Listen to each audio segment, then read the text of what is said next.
All right, well, welcome everybody. I'm Chris Torrance, and I'd like to welcome you all to KansasFest 2022. And we're honored to have Robert Woodhead with us. And just a little brief introduction. So when I first approached Robert about being the keynote speaker, and this was about 3 years ago now, and his first question to me was, why would you want to hear from me? And he was just being modest, but at the same time, I thought about it, like, seriously, and I thought about when I was a kid and my brother and I had played Wizardry, and it was one of the first games that we actually bought. And, perhaps there were other games that we had not bought, but we bought the boxed copy of Wizardry. And for my brother and I, it was really kind of an eye-opening experience because we had played Dungeons and Dragons, and that's with, real people and pen and pencil and paper. But here was the same experience, except on a computer. And that kind of really opened my eyes to maybe what a computer could do. And, I don't want to say necessarily that changed the trajectory of what I was going to study, but it certainly pushed me along the direction of doing computer programming and computer science. And then actually when I came yesterday and I was listening to a lot of the other attendees talking to Robert, and they had very similar experiences. There were several people who came up to him and said that, his games and the work that he had done and, writing the game in Pascal had really influenced their own lives and where they had headed. And so I think that, while you might be modest in maybe what you've accomplished, I think that in the end, actually, the work that Robert and Andrew did on Wizardry was a huge influence on all of us, as well as the entire game industry. And Robert has gone on to do many other things, including working with anime, as well as killer robots. But I will leave more of that to him to describe. And I'd like you all to welcome Trebor the Mad Overlord.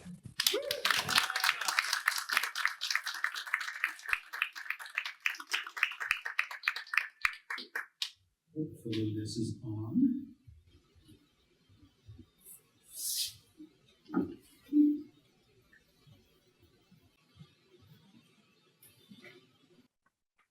Yeah, I made a bunch of notes for this presentation and have just realized that at this distance I can't read them. So I do want to preface this by saying that this is actually the first time I've ever given a presentation like this.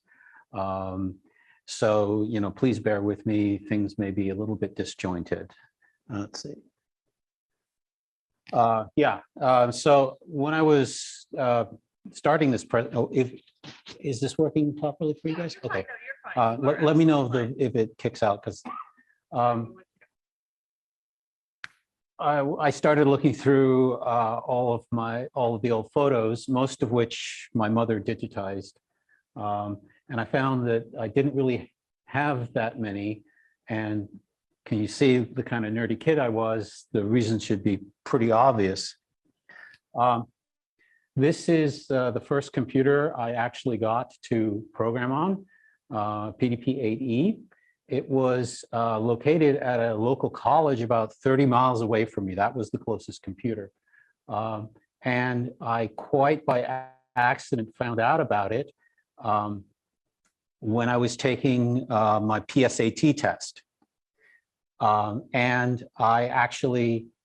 I don't remember the exact details, but I asked for and got permission to come in on the weekends to use the computer because nobody at the college was using it during that time. And that just left the problem of how to get to this university 30 miles away when you're like a 15-year-old kid.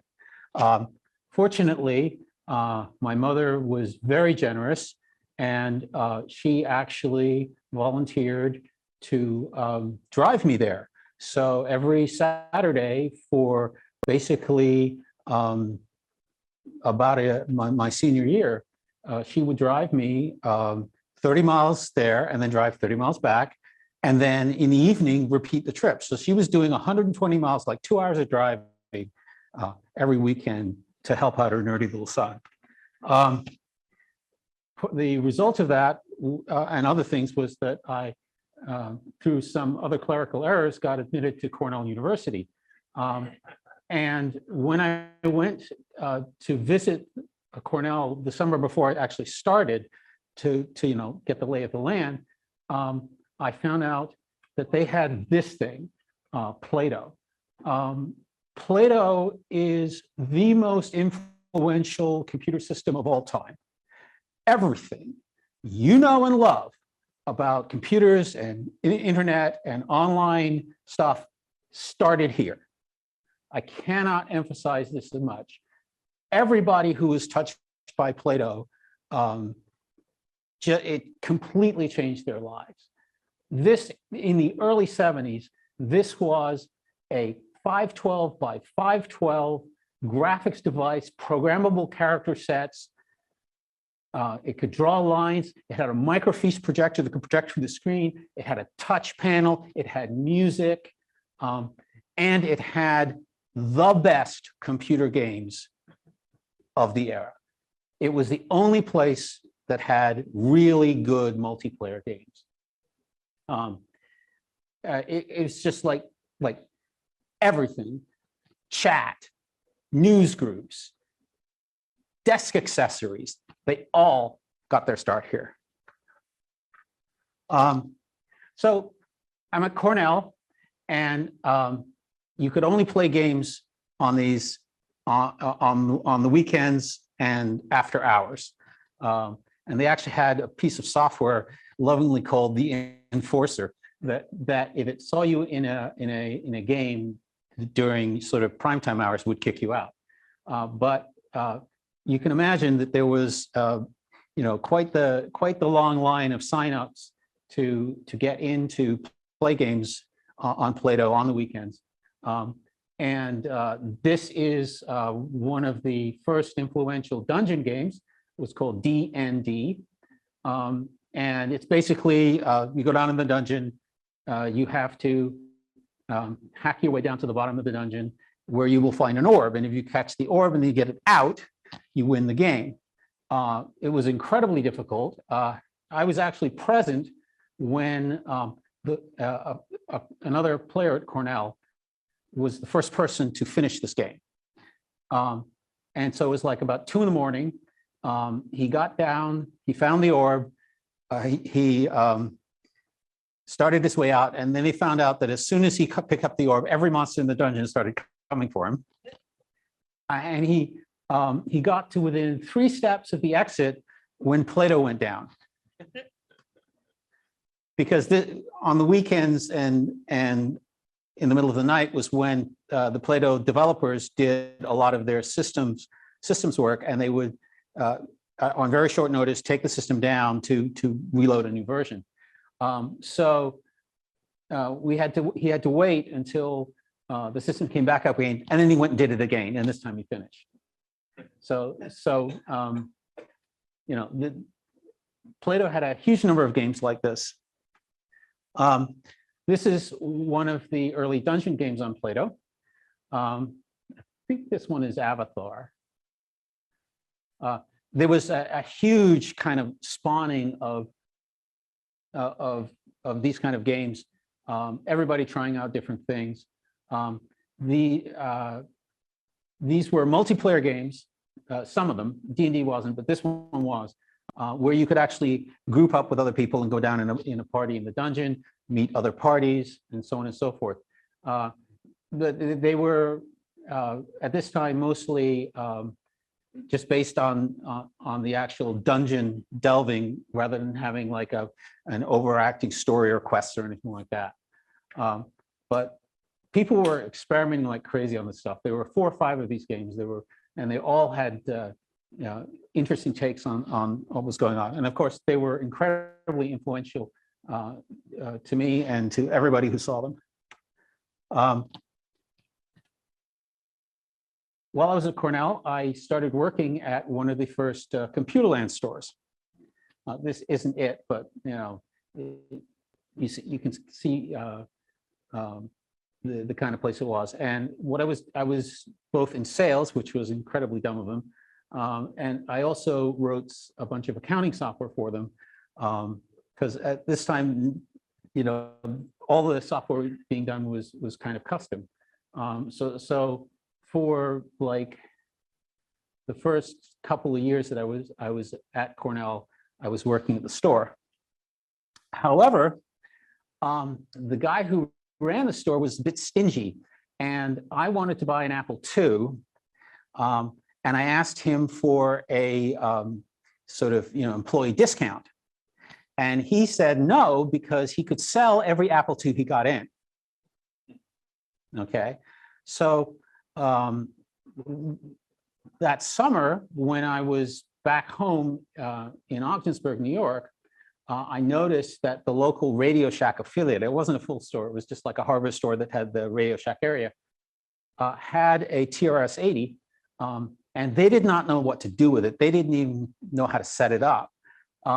So I offered to generously take it off their hands at their cost. And they said yes. So this was the TRS-80 Model 1 was the first computer that I ever personally owned, and I was very proud of it. And when I got back to Cornell, I told my boss that I'd gotten a TRS-80, and he fired me on the spot. He likened it to a Ford salesman driving into work in a Chevy. Those are his words. Let me see what the next slide is. Yeah. Well, that turned out to be a blessing in disguise because within a week I had a job as a teaching assistant at the Cornell Hotel School for twice the money. The professor that hired me was a gentleman named Dick Moore, who's a very famous and beloved professor at Cornell. I went back a few years ago and had lunch with him, and he's the same wonderful and generous person now as he was then. And he was involved in doing all sorts of research into how to use computers in hotel applications.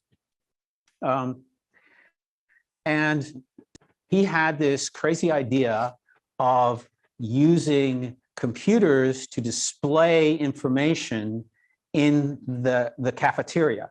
To give you some background, the Cornell Hotel School, basically, I guarantee you, if you go to any top-end, really top-end hotel in the world, and you ask their staff, the management staff, and the really top staff at that hotel, where they went to college, you are almost guaranteed to find at least one person at any hotel who went to the Cornell Hotel School.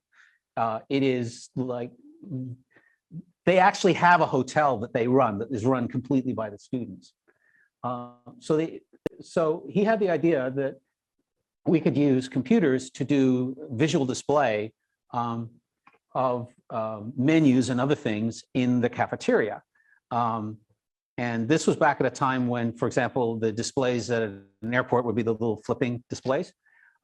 So we ended up taking a Krememco Z80 computer and sticking 4 of these Dazzler boards into it so that we could simultaneously run 4 different monitors at the same time.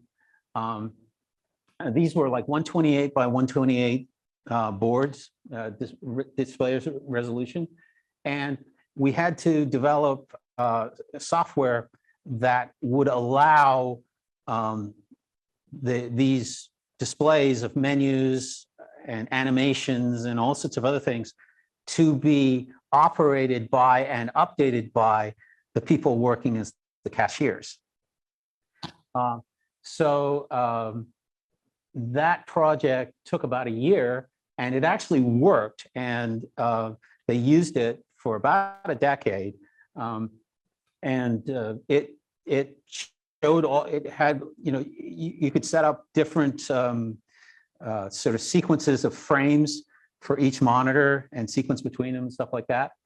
The one thing I found out years later was that they had a real problem with overheating because these boards really pushed that Z80 to its limit. In fact, when these stole DMA cycles from the main processor, and each board stole a little over 20% of the cycles. So we were stealing 80% of the memory cycles for the boards. But having 4 of these boards packed into this box and then putting the box like in a cabinet apparently thermally stressed it a bit, and it kept breaking, and they kept having to get it repaired. But they had very presciently bought a service contract from the store where they bought it. And guess which store that was?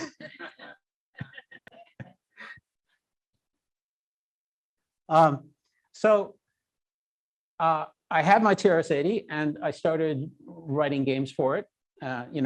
Basically re-implementing a lot of the games that you would see in the 101 Basic Computer Games book, things like that. And so I decided that I would try to sell them, and so I ended up 15 games for $15, and had a 2-sided tape with level 1 on one side and level 2 versions on the other. And I think I ended up selling 100 or so of them through mail order and stuff like that. But anyway, this was my first published program. And as you can see from the name of the company, I have a bad habit of putting in horrible puns. Yeah, like here is the instructions for playing one of the games. So okay.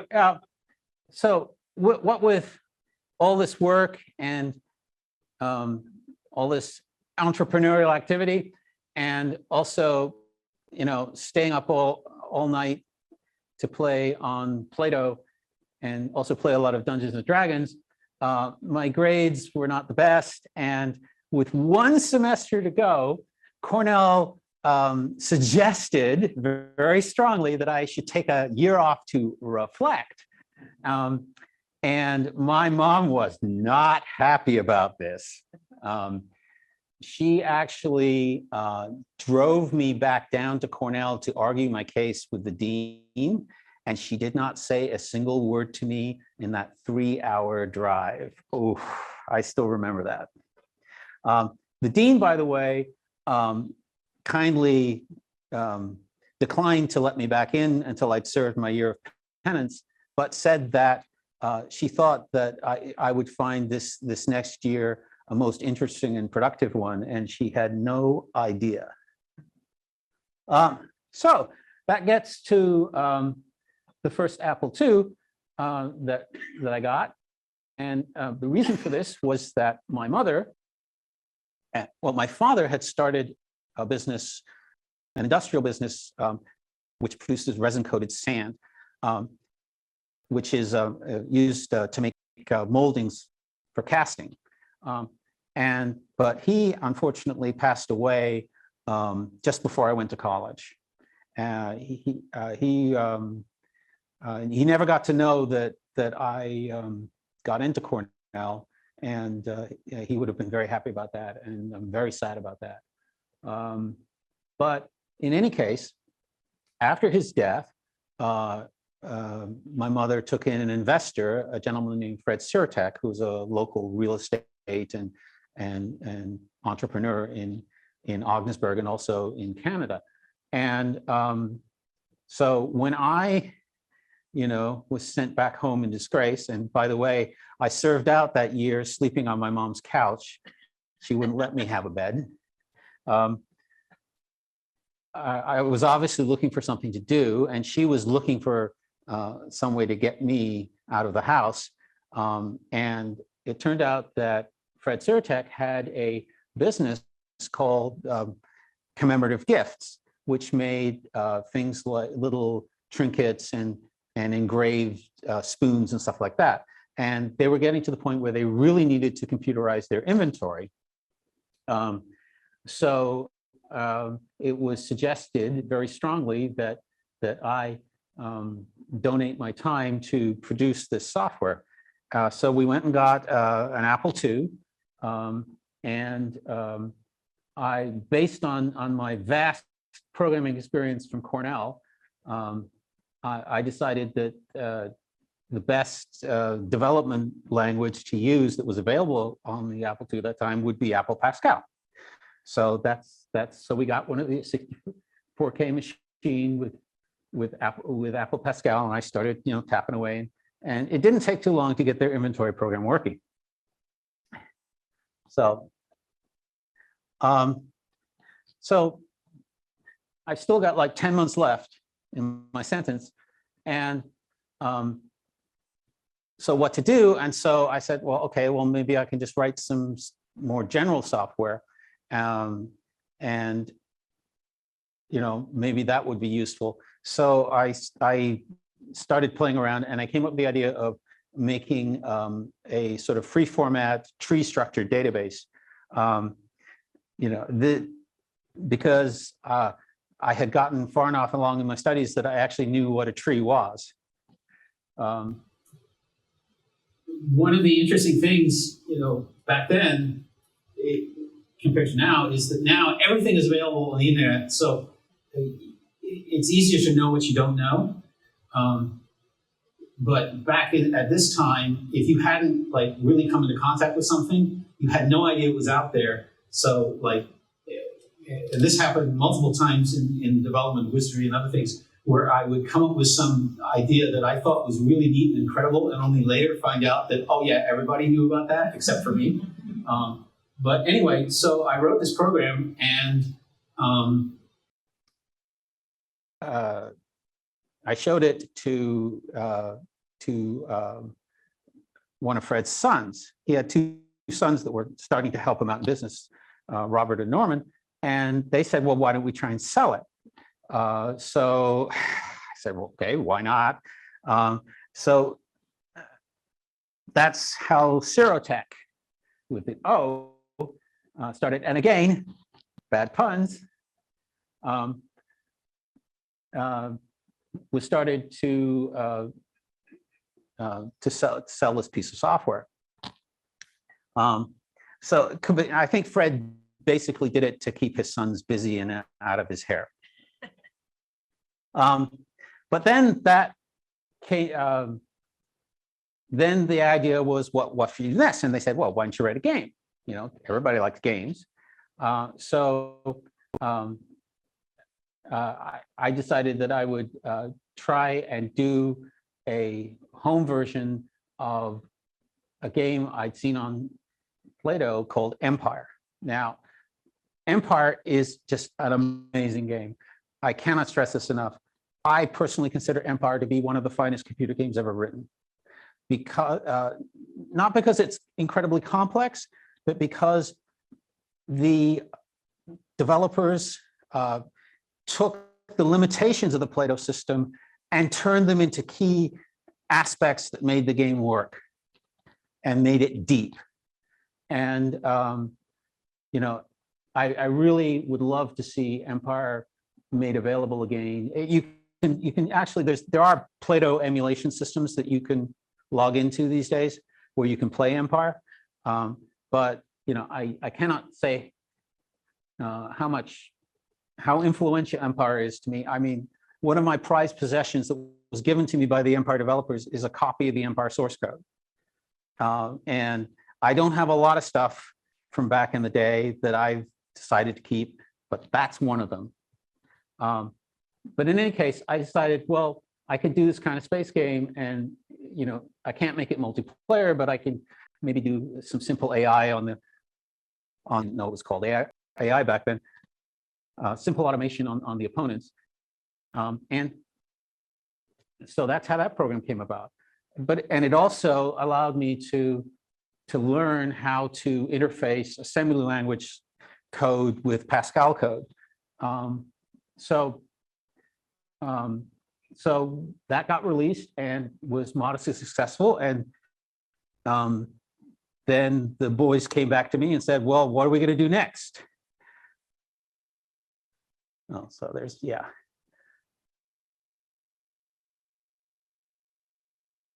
Okay, so this is where Andrew comes into the picture. I thought, well, what are the kind of games that I really loved? Well, Empire was one, and the dungeon games were another. So, maybe I should do a dungeon game. So I started designing a game, which I called Paladin. Okay. And through some bizarre set of circumstances, I really don't remember exactly how it happened. I learned that Andrew, who I knew from Plato at Cornell, was also working on a dungeon game. So I got in touch with him and I drove down, and he had written a basic game, which was very similar to the D&D game that I showed you previously, kind of top down, going through. And it became very clear over a period of a weekend that this would be, that we had complementary talents. I had programming, I was not as good a programmer as him at this time, I think, because he had more experience, but I had more time to actually do the programming. And he, he was very active in the arts community at Cornell, especially performing arts. So he had more of the writing and the storytelling skills. And he also had a group of his friends who were obsessively playing his game. And he also had one other thing that was very important. He had the name. He had the name. And so as soon as we'd seen what each other done, we decided we would join forces, and he would do most of the actual design work, and I would do most of the programming. So over a period of just a few days, he roughed out the initial data structures for the game. And then I went back and over a period of a couple of months, wrote the editors that were necessary to create the database. And then over a period of another 6 months, I wrote the first version of the Wizardry game while he was simultaneously creating the first Wizardry scenario. During this period, I also had completed my penance, and I went back to Cornell and I finished up. So this takes us to the summer, I guess, of 1981. We've got the game pretty much working, but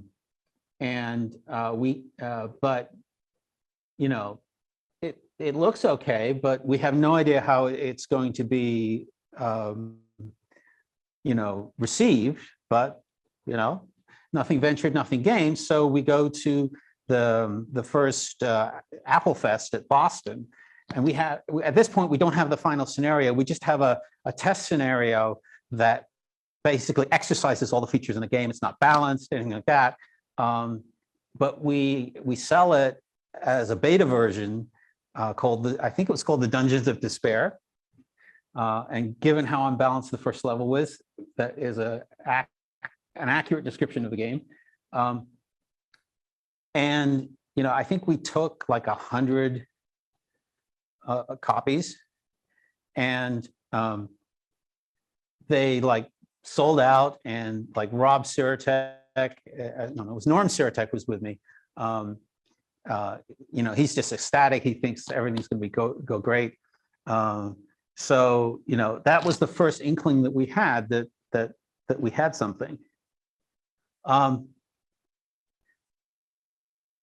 One thing, the other thing we had was a really great logo that was done by Will McLean. Will McLean? I think it's Will McLean, he also did the interior illustrations on the Wizardry manual. But what we didn't have was a really good artist for doing the graphics. So basically, anytime you see graphics in the original version of Wizardry that look really awful, because I'm not an artist, like I actually did this, which is why for some strange reason the wizard kind of looks like a French chef, but the most interesting thing about this animation was that in order to get it to fit, I had to come up with a system for compressing it, and what ended up happening was that it was encoded as a set of differences on the byte level between the frames, and then those differences were then run length encoded. And I thought I invented those ideas, again, because there was nothing to refer to. I mean, the local library didn't exactly have a really great computer science thing. So Wizardry comes out. Actually, I'll skip back. So Wizardry comes out, and it's successful far beyond our wildest imaginations. Like Andy told me that he would be unbelievably happy if his royalties from the game paid off his student loans. That happened the first month. Like, we were absolutely in shock about how well this game was received. And we started getting a huge amount of mail and requests about the game and stuff like that. And we also started getting bug reports. This is probably it's the most famous bug in Wizardry. It may be the most famous bug in the early gaming industry, which is identify number 9. And this is the actual line of code that caused it. When you do an identify, you have to select which item you identify. And so you type a key, and then this line of code made sure that that number was between 1 and 8, except that it didn't. Because of the or, it should have been an and. So this meant this was the reason this worked was, or didn't work, was that in order to get the game to fit, we had to turn off the Pascal bounds checking feature, which ensured that you didn't run off the end of an array, because the extra code to do the bounds checking made the game too big.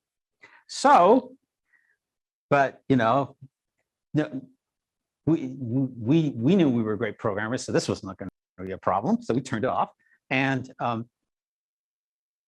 we also, all the play testers were great typists. They would never accidentally type the wrong number. So this never got tested. And what that meant was that that when identify succeeded, it would flip a bit in the record for an item that indicated that it had been identified to see the true name. But now it could index past that array and flip a bit randomly in other data structures. And it turned out that if you hit 9, it would flip a bit in the next character record and give you a huge amount of experience. So someone once sent, I wish I had kept this. Someone once sent me a multi-page list of what every typable character on an Apple II would apparently do. Some of them would crash the game. Some of them would temporarily change the maze. It was just like this. There were all sorts of bizarre effects, because you could also index negative, which would then cause things to really go crazy and wrap around. But anyway, when the PC version came out, we had a big internal debate as to whether or not to fix this bug. But we finally decided that it was just such a big part of the lore of the game by that point that we should just declare it a feature. So we may have been the first people to declare a bug a feature.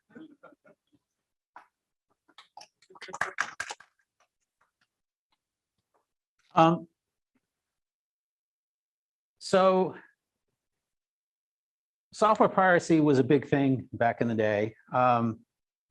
I'll preface this by saying that my philosophy about this kind of thing has evolved as I've grown older, and I've come to realize that most of all the copy protection stuff was a complete waste of time.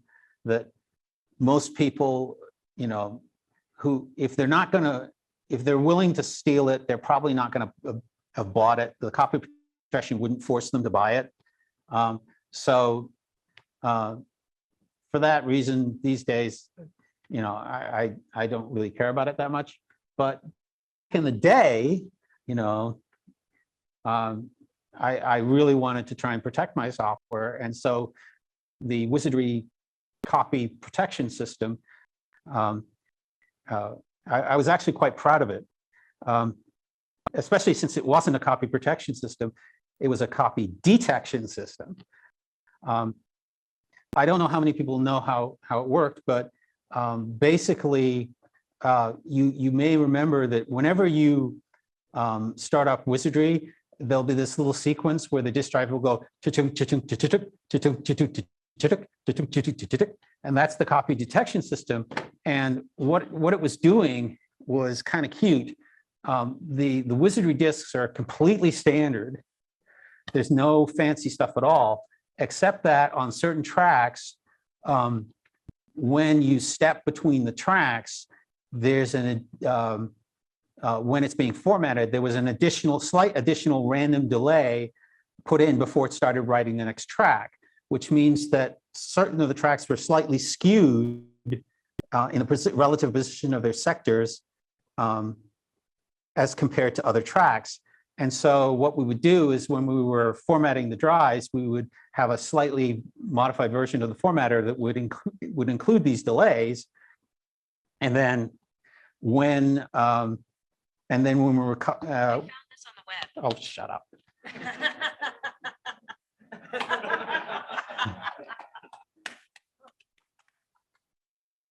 When we would then measure the delays and write them to each copy of the disk so that it knew what the delays on itself were, and then we would check that and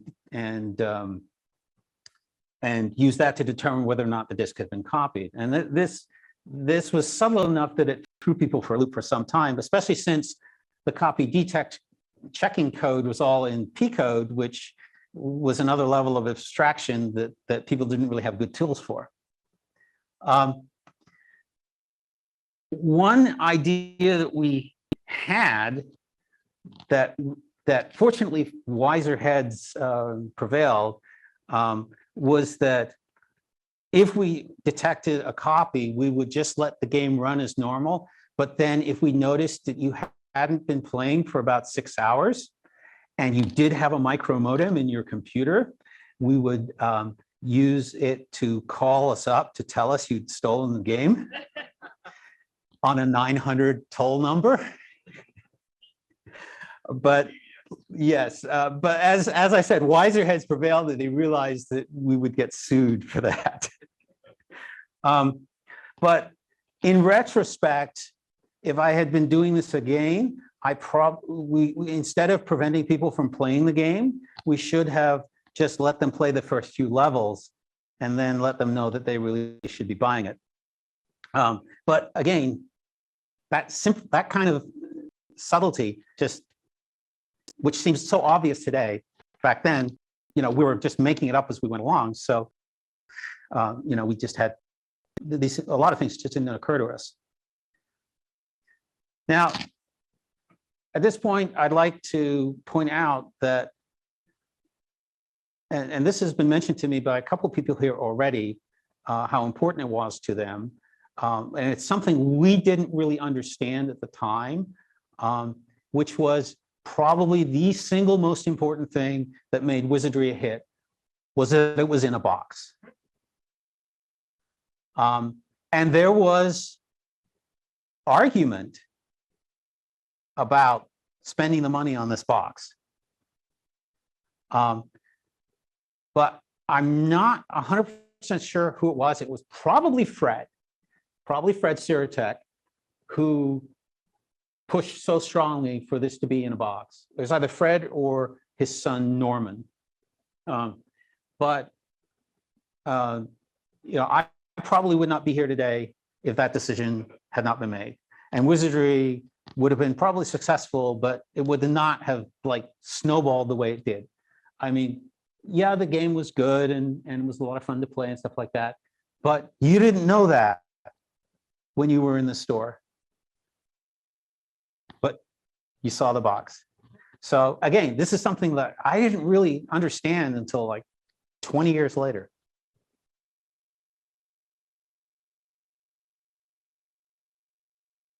So yeah, this is another early photo. I think this was the original title screen of the game before we did the animation. The animation, I think, was something that came relatively last minute. But as you can see, again, thank goodness, not too many pictures of me from back then still exist. So here's Andy and I getting the Soft Talk Award. Can't remember, I think it's 1982 or so. The weird thing about this is that somebody made a notepad full of copies of this, and that's the only reason I still have this photo. Now, with all this money coming in, I actually made a really sound decision, which was that I would start setting it aside. I would only spend it on absolute essentials. And this actually is the one thing I bought as a splurge thing, was the '84 Corvette. I love this car. And unfortunately, I don't have a picture of it with a Wizardry license plate, but I had a Wizardry license plate for this. Yeah. And of course, I love the bumper sticker. I'd rather be driving a Macintosh. Yeah. So here are some of the people from the early days of Sirtec. That's Fred, that's my mom, me, Rob, Norm, that's Linda Sirtec. That's Lori. I forget the other bit. One thing you'll learn about me is I'm absolutely terrible with names and faces. It's driven me wild all my life. But one person who you may have heard of, who was basically came in as an intern in the early days, and she's told the story many times, but Brenda Braithwaite, as she was back in the day, basically was a game-loving computer nerd who knocked on the door and insisted we hire her. And she, of course, has gone on to much greatness, and got together with her and John maybe about 10 years ago, and they're just wonderful people. And I'm so happy that she got that opportunity early, and that where it went. Again, it's this kind of, if there's any theme to what's going on here, it's the sort of huge element of random chance in our lives. And I didn't understand that back then, but I sure do now. So Sirtec also released some other games. I did some work on them, but I was mostly involved with doing other things, and I would just do some consulting work. So for example, in Rescue Raiders, which apparently a lot of people really like, and I always thought it was a great little game. My main contribution to Rescue Raiders was the collision detection algorithm, because we had hundreds of objects we had to collision detect, and I figured out a near linear time hack that would allow the game to actually run when you had when it got to the real late game. So, I was pretty pleased with that one. So, nothing, you got to have a sequel. So we started coming out with the sequels to the game. And my contribution to most of these is just adding a few extra bits. The actual core game engine for Wizardry through the first 3 games is like 99% identical. It's just like, oh, we need like an extra trigger in the dungeon to do some particular thing, that kind of stuff. Oh, I just noticed these are the Japanese versions of the boxes. Okay, so the Japanese version is actually a perfect lead into this, which is that we started going international, and a company called ASCII, which was a big publisher in Japan, came to us and they wanted to release Wizardry in Japan. Why they would want to do that, I had no idea, but the idea was that they would get together a development team to translate the game into Japanese, and I would go over and assist in that effort, go over and be in Japan for a few months. And it turned out, purely by accident, that we had made exactly the right choice when we went to Pascal originally. We just didn't know it, because now, in order to port Wizardry to a new machine, all you had to do was write a P-code interpreter, plus a little assembly language, plus tweak the graphics, and Bob's your uncle, you're done. It turned out that this little company that did the development work was called Fortune. It was headed by a guy named Suzuki Shigeya, who became a lifelong friend of mine, a wonderful guy. And it turned out that we found out some interesting things along the way. One of the first things that we found out we had to do was we had to completely abstract all of the text in the game into data files. And most of the work that I did in Japan on that first trip was figuring out ways to handle, to abstract not only the text, but also the grammar, which came in very handy when we started doing other versions, like the French and the German version, where you have like tense and case and all that silly stuff. But anyway, right around the corner from their offices was this steakhouse called Volk's, and I tended to go there a lot, and they started teasing me about it. So I figured I would put that picture in. So yeah, cringe.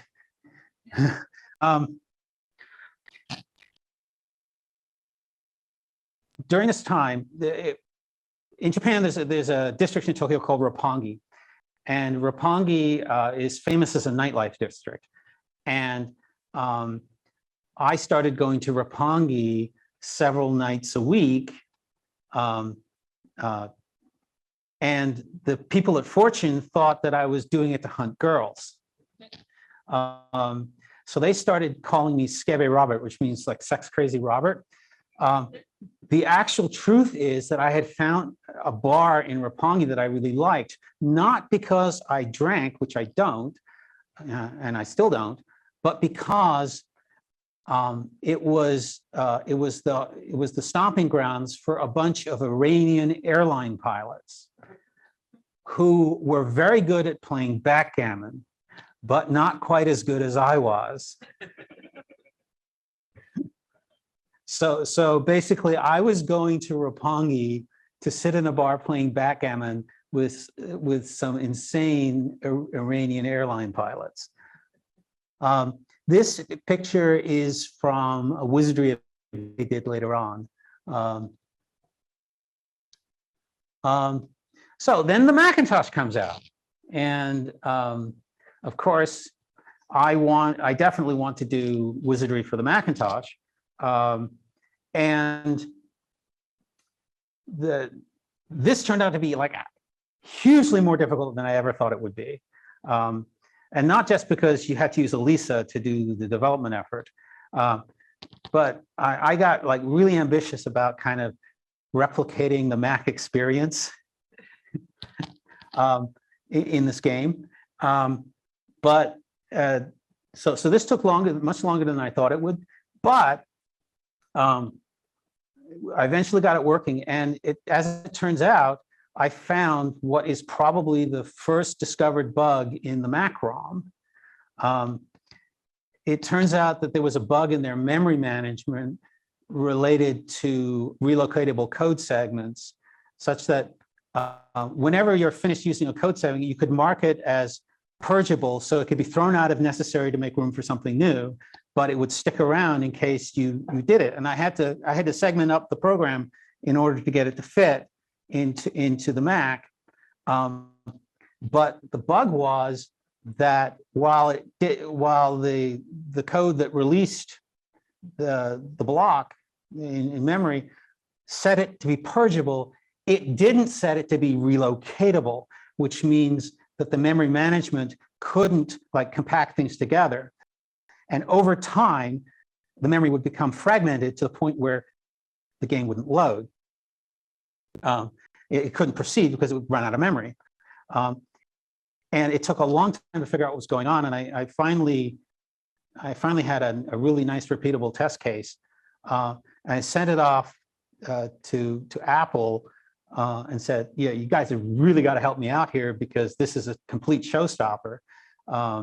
And like within a week, I got a Federal Express packet with a diskette that had the patch.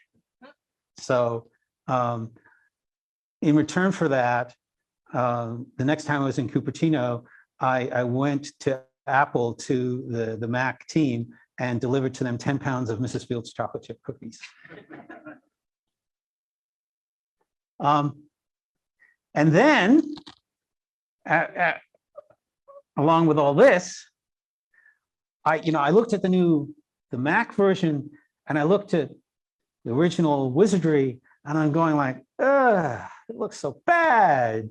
Wouldn't it be nice if we could have these fancy Mac windows in the original version of Wizardry? And one Friday afternoon, I just thought I had this inspiration about how I could possibly do this, how it might work. And I did not sleep until the next Monday morning. And by that time, I had it working. I actually had the game fully converted and working in a single weekend of just, this was like, in all my programming experiences, this was that, that flow experience you get into. I just powered. I just could not stop, take a break and stop working on this.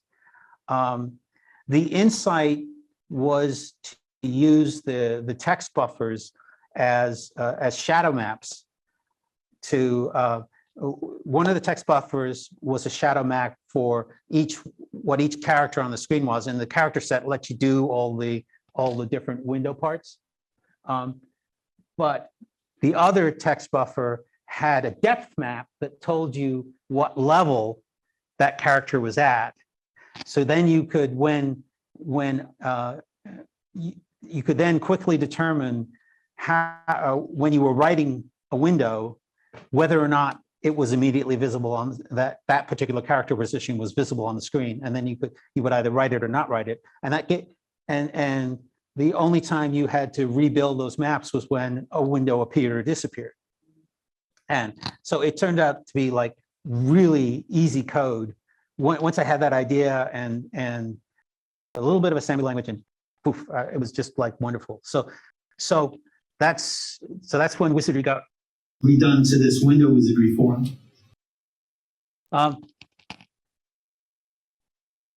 Commodore 64 version.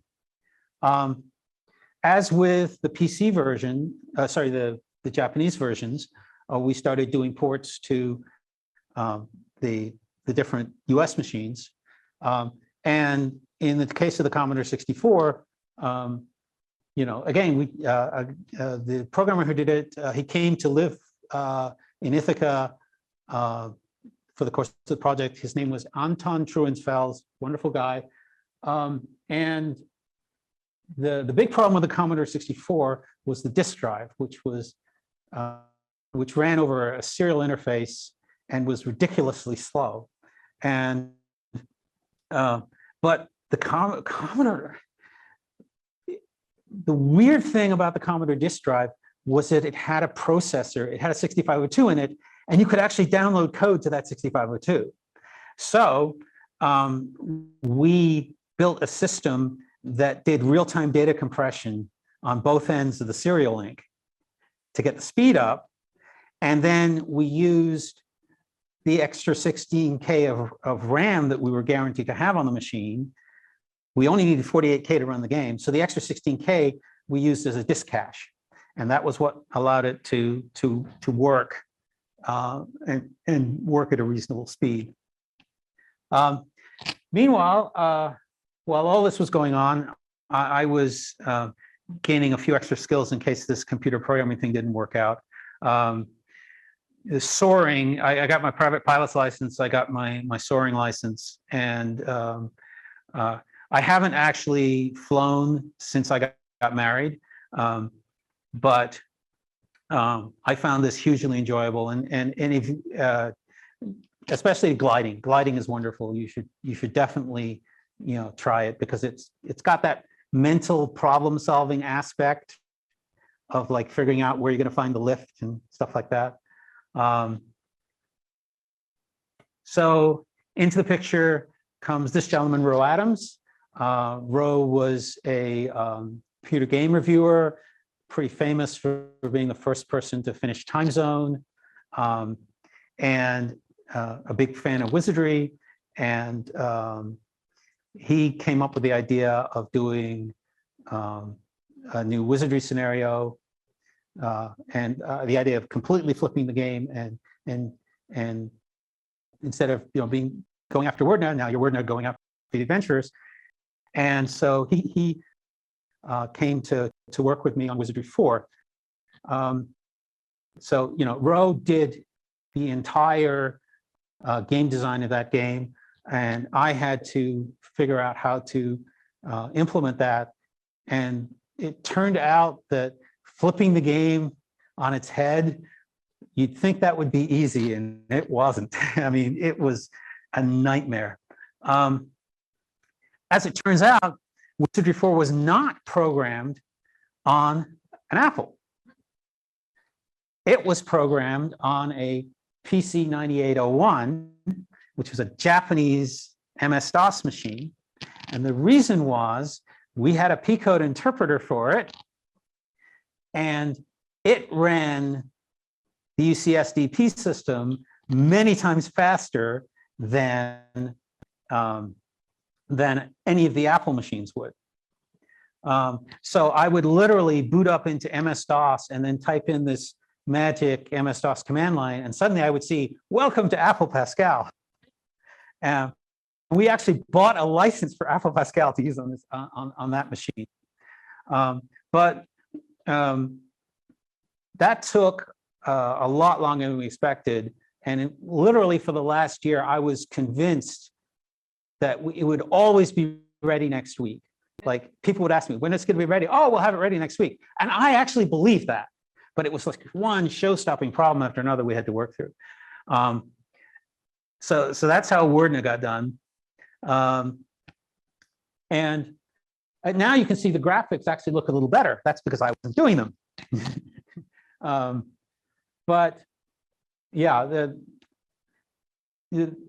this, I think one of the interesting things about Return of Woodhead was that I think we were a little too close to it in terms of the difficulty level, in that this was a game designed by Ro to be hard for somebody at the level of Ro as a game player. So it was and we didn't really realize that at the time, in that the puzzles were designed to be ridiculously hard but fair. And I think that is a problem that happens, that unless you have like really broad playtesting and feedback, it's really hard to to get that balance right. I think although we did have playtesting in the original Wizardry, we had the Andy's friends, retroactively named the Wizardry Advanced Research Group, or WARG, that really gave us a lot of important feedback. I think, we also got lucky in terms of getting the difficulty right. Which brings us to anime. So while we were working on Wizardry 4, Ro was staying with me in Ithaca. He started attending meetings of the Cornell Anime Club. And this was back in the time when, what they would do is they would get like 4th generation copies of tapes from Japan. And then the one guy in the club who was unlucky enough to know Japanese would like do a live translation narration. And so Ro was a big fan of anime. I was sort of like, yeah, I'd seen some of it. It's okay, whatever. But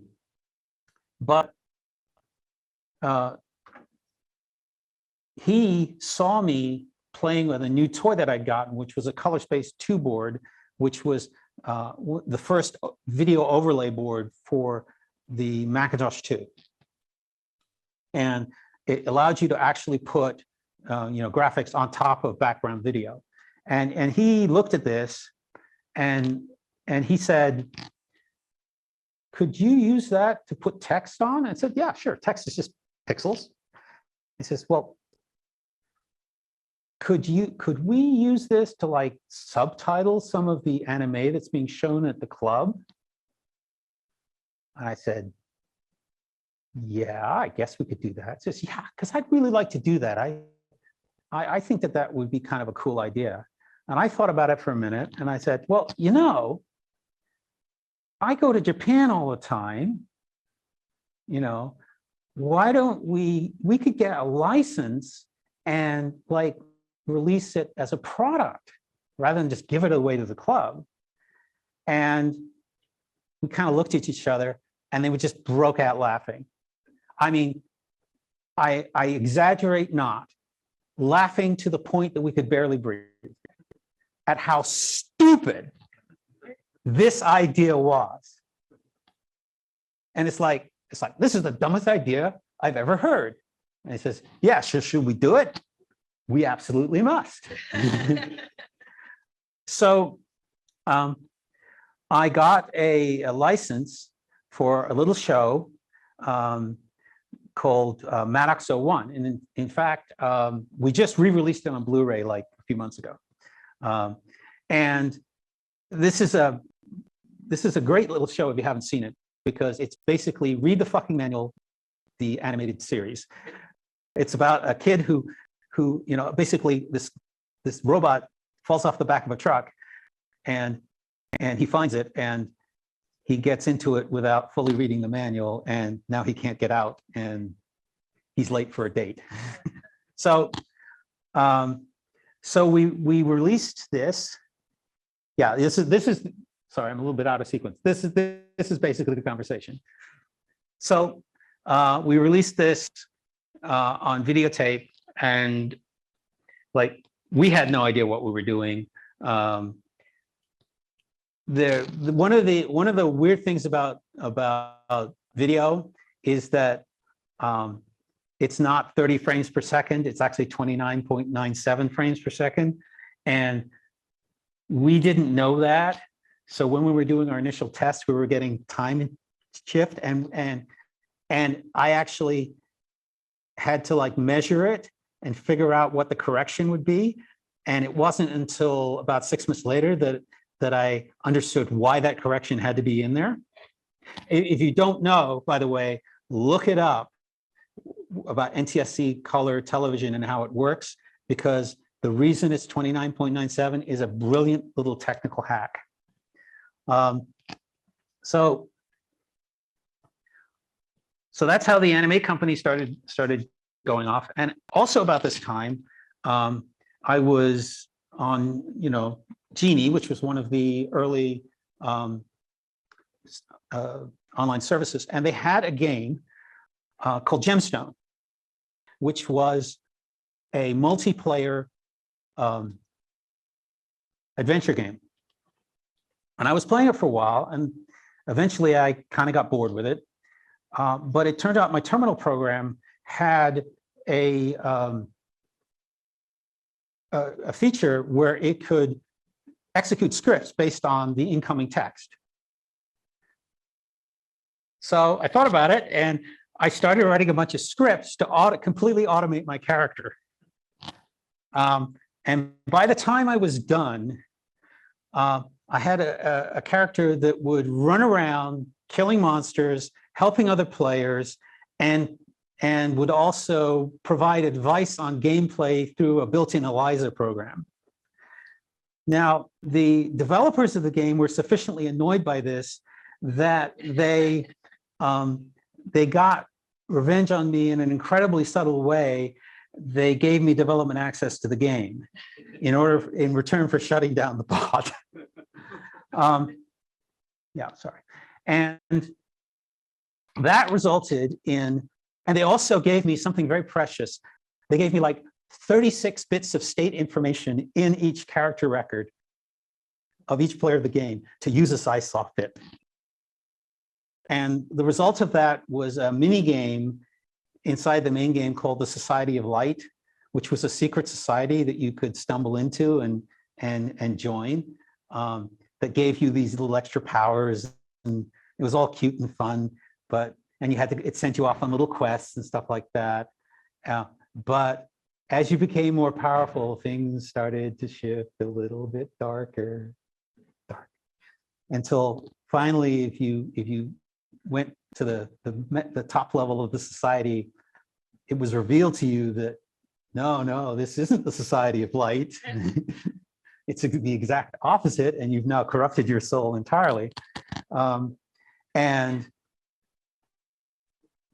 in all honesty, that is the best piece of writing I have ever done in a game. Because from the reaction that people have told me about how that affected them, I think I really succeeded in providing the moral lesson of like how corruption works and stuff like that. So, so the society was something that really I'm very proud of. Okay, so about this time, the anime company was our weekend thing, and I needed to get some more licenses. And I had an acquaintance in Japan by the name of Toshio Okada, who ran a company called Gainax. And Gainax was both an anime studio and a computer games studio. And they also put on conventions. He offered me the deal, says, look, come over and do this Wizardry themed convention for us as our guest. And in return, I'll get you appointments at a lot of the anime studios to help you get some licenses. So that's what I did. I went over there, and true to his word, he not only got me all the appointments, but he provided me with an interpreter. This young lady here, her name is Natsumi. This is Tip. He becomes important later on. So anyway, we spent the entire week going around Tokyo doing business meetings, and a lot of downtime between them, a lot of traveling and stuff like that. We got to know each other pretty well, and I really liked her. So on Friday night, after the last meeting, I kind of, said, well, I'm never going to see this woman again. I might as well try. I asked her out on a date, and she said yes. And what can I say? It went incredibly well. She came and visited me in the US. It went incredibly better. And I said to myself, this long distance relationship stuff is terrible. I've got to fix this problem. And so I decided that I would need to find a way to get over to Japan so I could find out if this woman is everything she seems to be. So by this time, I separated with Surtec, mostly sort of creative differences type of thing, but there's a lot of angst at the time, but whatever. And Ro and I have been working on our next project, which was an online service with what would have been an early massively multiplayer online game called Sunday. And we, together with Shigeru Suzuki at Fortune, arranged to get the funding to develop this game in Japan. So Ro and I headed off to Japan to work on this game. Unfortunately, basically just about the same day that we got there, the Japanese economic bubble popped. And within 6 months, the funding dried up. And we tried pivoting into other things, including some kind of interesting sumo-related telemarketing, telephone games, but the development effort just died off basically after about a year. But the anime business, on the other hand, whoops, how did that? Oh, sorry, it's just another. The anime business, on the other hand, was going gangbusters. I mean, this stupid little business that we'd started up for weekend fun was actually getting real, largely in part because of this title, Bubblegum Crisis, which we still have the license to, which was one of the titles discussed during that week when Natsumi was interpreting for me. So we stayed in Japan for 6 years as sort of, and ran the company as kind of a virtual company with work ping-ponging back and forth across the Pacific, with my mother running the US end of the business. So yeah, things are going well. And then this happened.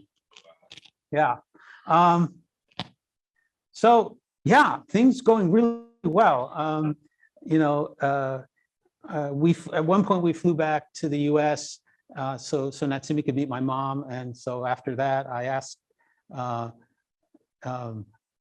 mom, what do you think? And she says, marry her before she comes to her senses. And so I did, and so far she hasn't. But yeah, anyway, so 1992, we get married. This is like the formal wedding portrait.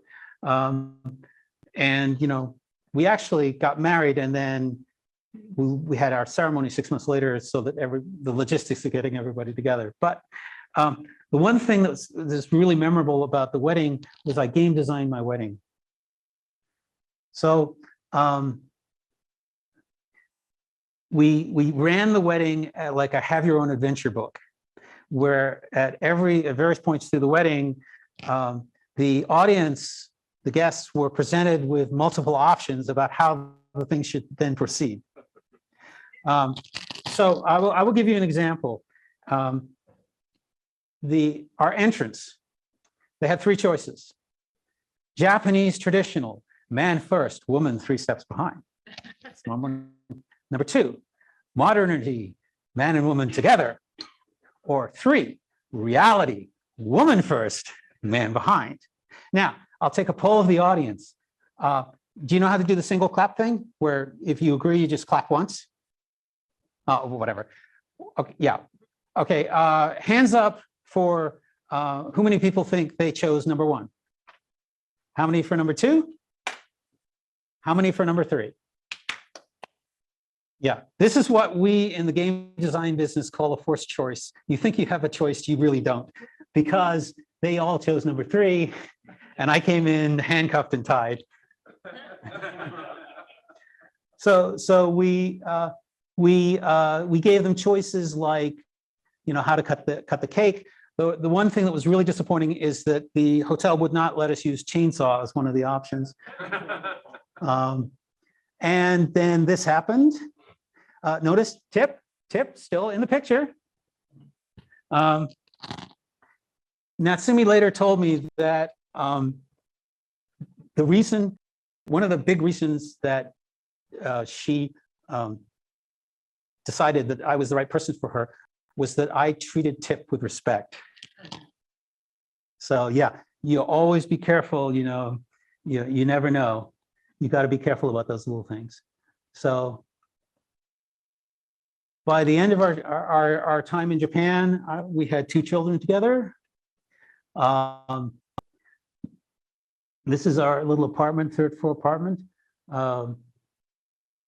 And yeah, now we're back in the States, and the anime business is going like crazy. It really helps to have child labor working for you. It really saves a lot of money. This actually is from, we were one of the first companies to do the idea of like a pre-sale, a pre-order, a sort of non-binding pre-order. This was for a title called Macross.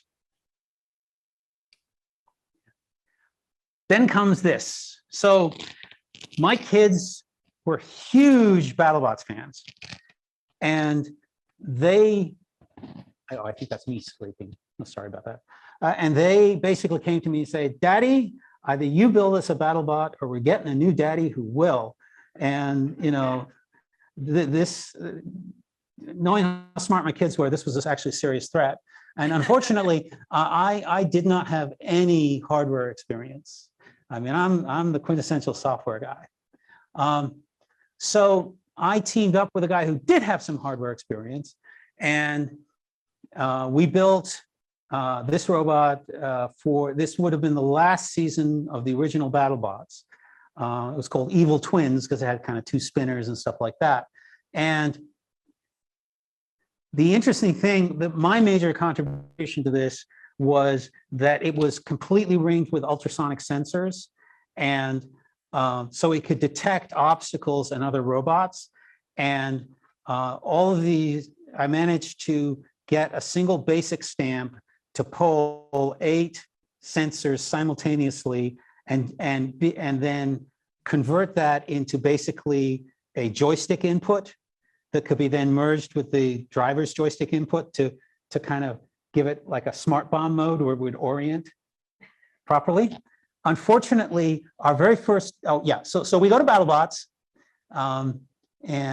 so the kids had a great time. Donald Hudson is a very famous driver. He's still active. Unfortunately, this was our first opponent. This was a new robot by a very famous team, Team Waiachi, the creators of Son of Waiachi, who are also still big BattleBots people.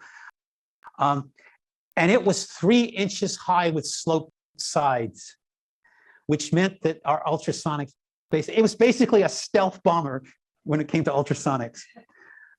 And so we lost our first match and we did not make the TV, so that's why you never saw a robot.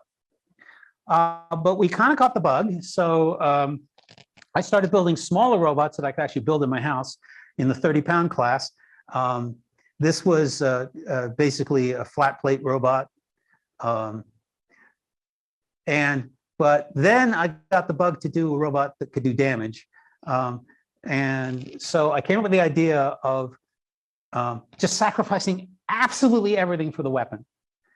Just like it's the weapon, the batteries, and the minimal amount of other materials to get the thing to be able to actually maneuver along the floor.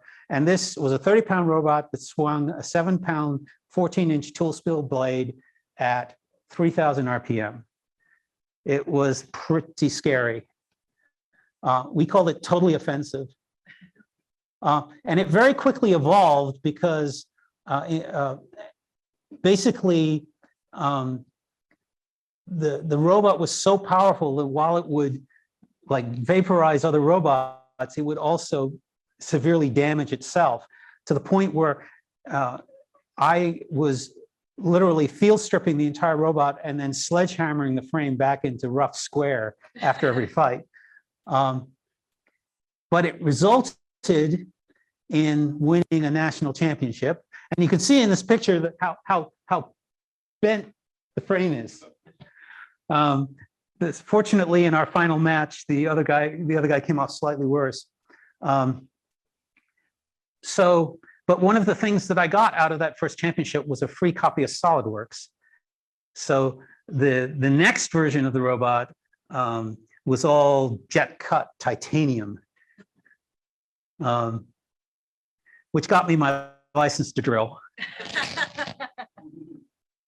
One of the side projects I did to go along with this was I built a blade with a persistence of vision display. So you could do all sorts of fun stuff, and it actually could do like live displays of its own RPM and stuff like that.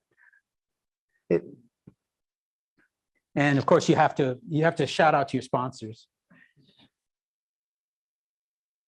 Oh, this big hoop, by the way, is a passive self-righting device. Because the machine is so bottom heavy, if it lands upside down, which it often did, that hoop would roll onto its feet again, like those Bozo the Clown dolls. We also had a lot of fun doing science stuff. This is the whole family went on a zero gravity training flight. I highly recommend this, by the way. If you're into science, you have to do this. If you may, I don't know if you've ever noticed this, but astronauts rarely, if ever, describe the sensation of being in zero gravity. They'll tell you, oh, you're floating, blah, blah, blah, but they don't tell you what it feels like. And there's a very good reason for that. Because it's almost impossible to describe in words. So you have to go do it. This is my favorite photo of Natsumi. I have it on, it's basically my unlock screen. It's her doing a one-handed push-up in lunar gravity. We also built a test rig for doing experiments in zero gravity. And this was for doing high-speed photography of Diet Coke and Mentos in zero G. Whoops. Just so you know, the result is that you don't get the same effect as you do in gravity, because you need gravity for the convection to pull the bubbles away so more bubbles can come in. In zero gravity, the bubbles just coat the Mento, and nothing much really happens after that. That was our hypothesis, and it was proved correct. And then also by this time, EVE Online started to have a Mac port. So I like space games, so I started playing EVE Online, and through a bizarre sequence of events, I ran for election to their player council that goes to Iceland every year, a couple of times, to advise the game developers, who are all basically a bunch of drunken Icelandic computer nerds. And so I ended up going to Iceland 13 times, and Iceland, highly recommend you going. It's wonderful. So this is the typical game developer there. He's actually a philosopher.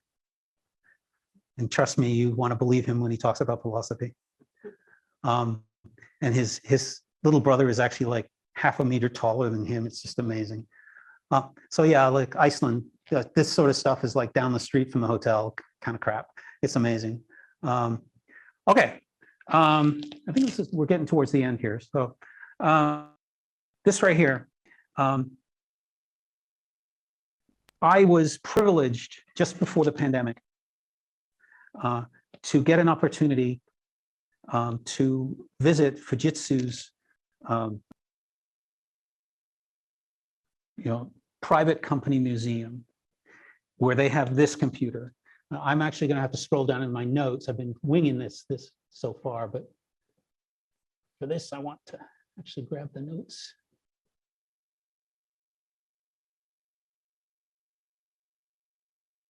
Yeah, this is the Facom 128B.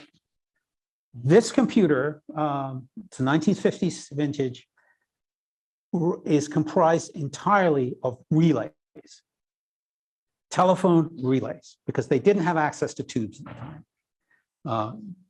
And this is still running today. They have it in their museum. They run it like once a week. They do demos with it. I mean, just as the early computer game developers were trying to squeeze out the most they could from the limited technical capabilities they had time, when I saw this computer and they showed me how it worked, and they actually gave me the technical manuals for it, which was written in Japanese so dense and obtuse that even my wife can't read it.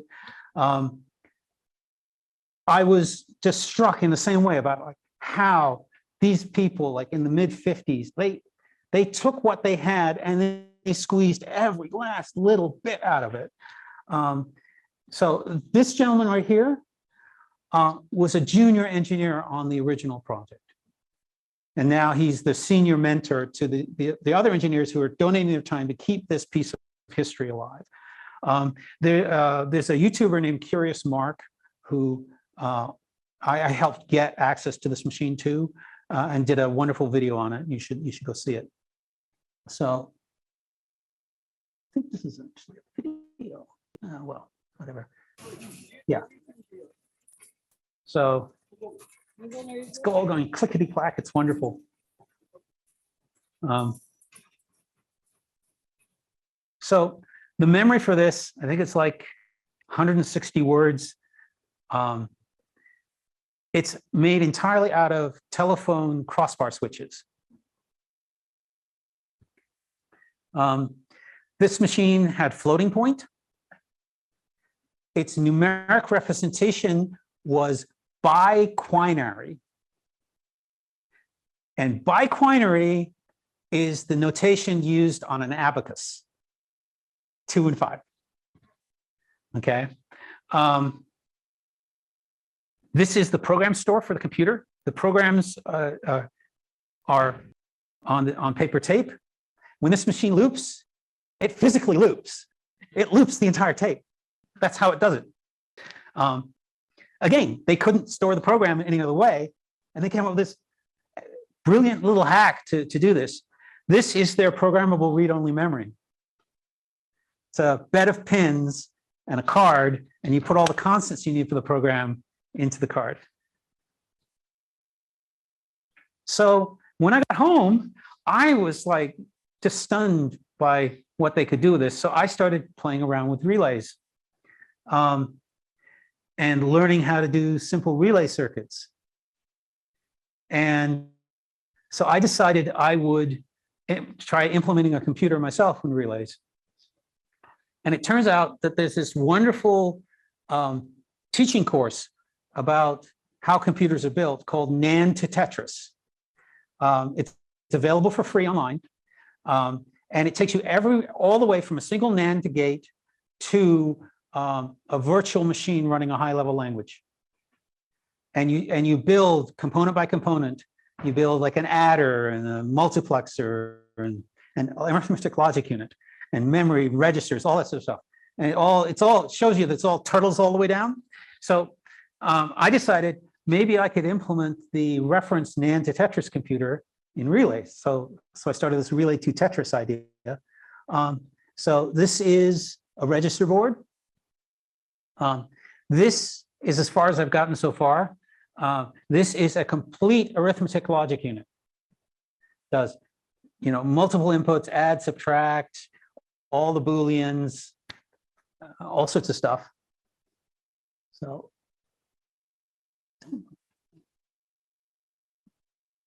this was supposed to be a video, but I guess not. Anyway, yeah, it can run. It can do computations at over 100 hertz. So, most of my projects are up on GitHub or on my personal. I managed to snag madoverlord.com. I'm so happy about that. Let me see, make sure there's nothing else. Okay, yeah. So, in conclusion, like over the years, I've come to appreciate how great an influence pure dumb luck has on the course of our lives, much more than I think any of us would care to admit. Yeah, like you got to have brains and talent and ambition, but you also have to catch some lucky breaks. And so much depends on things outside of your control. You know, simply being the child of parents who had some resources and not just money is a huge advantage. It gives you extra rolls of the dice. And once you have that first success, you have the freedom to take risks that you could otherwise not take. I mean, you know, like I had the freedom to go to Japan to chase a girl. I had the freedom to start up a stupid animation company. And it took me a long time to understand just how incredibly lucky that I was, that, you know, if I hadn't gone to Cornell, I never would have seen Plato. And if I hadn't seen Plato, I never would have had what I needed to develop Wizardry, and the huge snowball that became. So, which brings us back to my mom. Like in 1975, she took it upon herself to drive me to that computer so that I could get my first taste of computer programming. And for that, I'm like always incredibly grateful. You know, and that one event was that first little snowball that started rolling down the hill.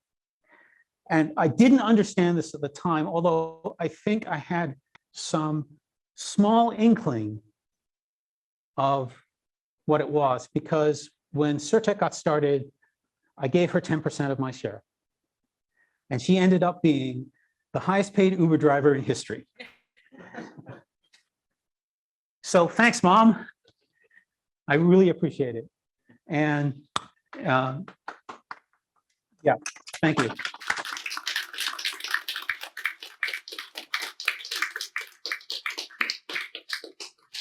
So I hope that wasn't too self-indulgent.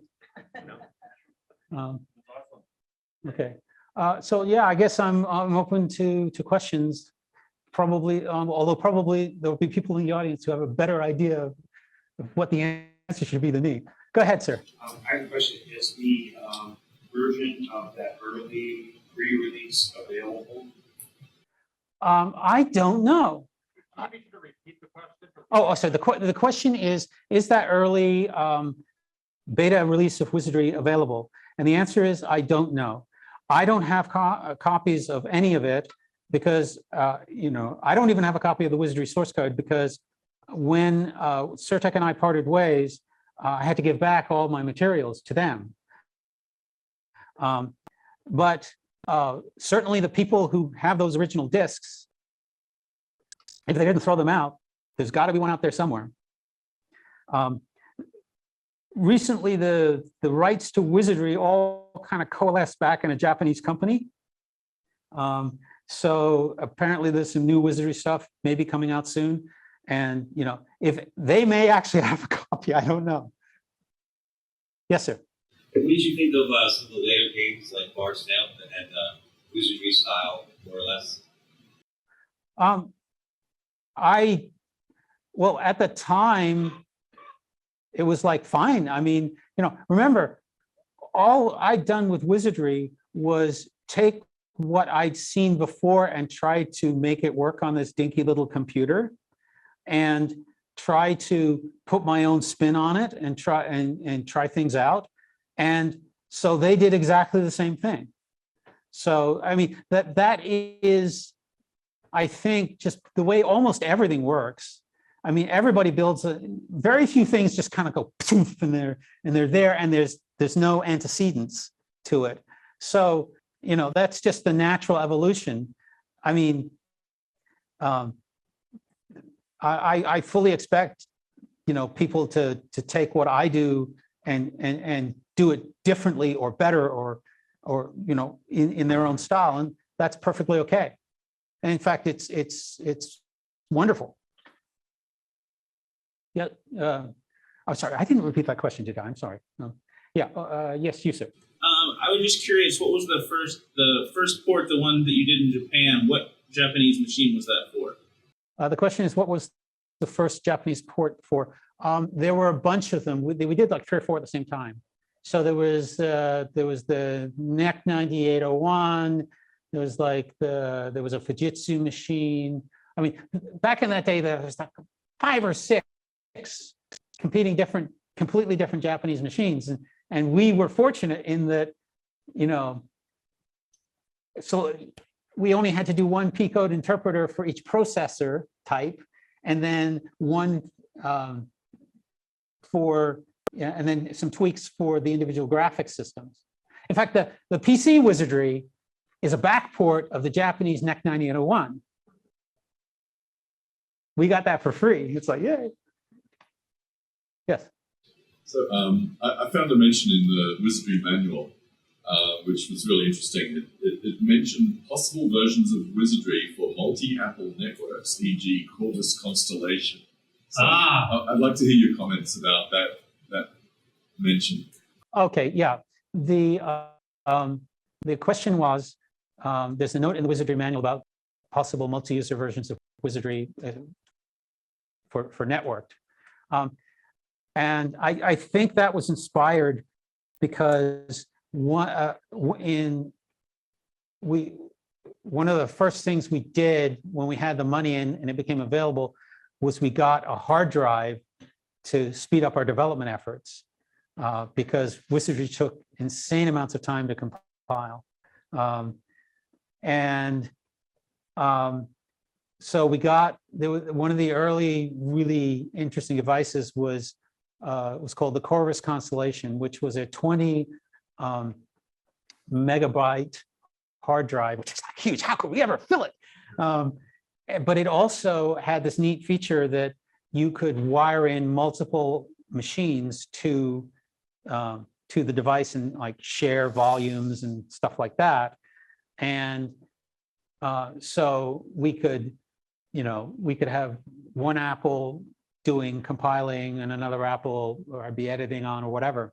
And it was pretty clear that you could probably do some sort of multiplayer thing, even just by using using a shared disk block as a swap file, to swap data back and forth.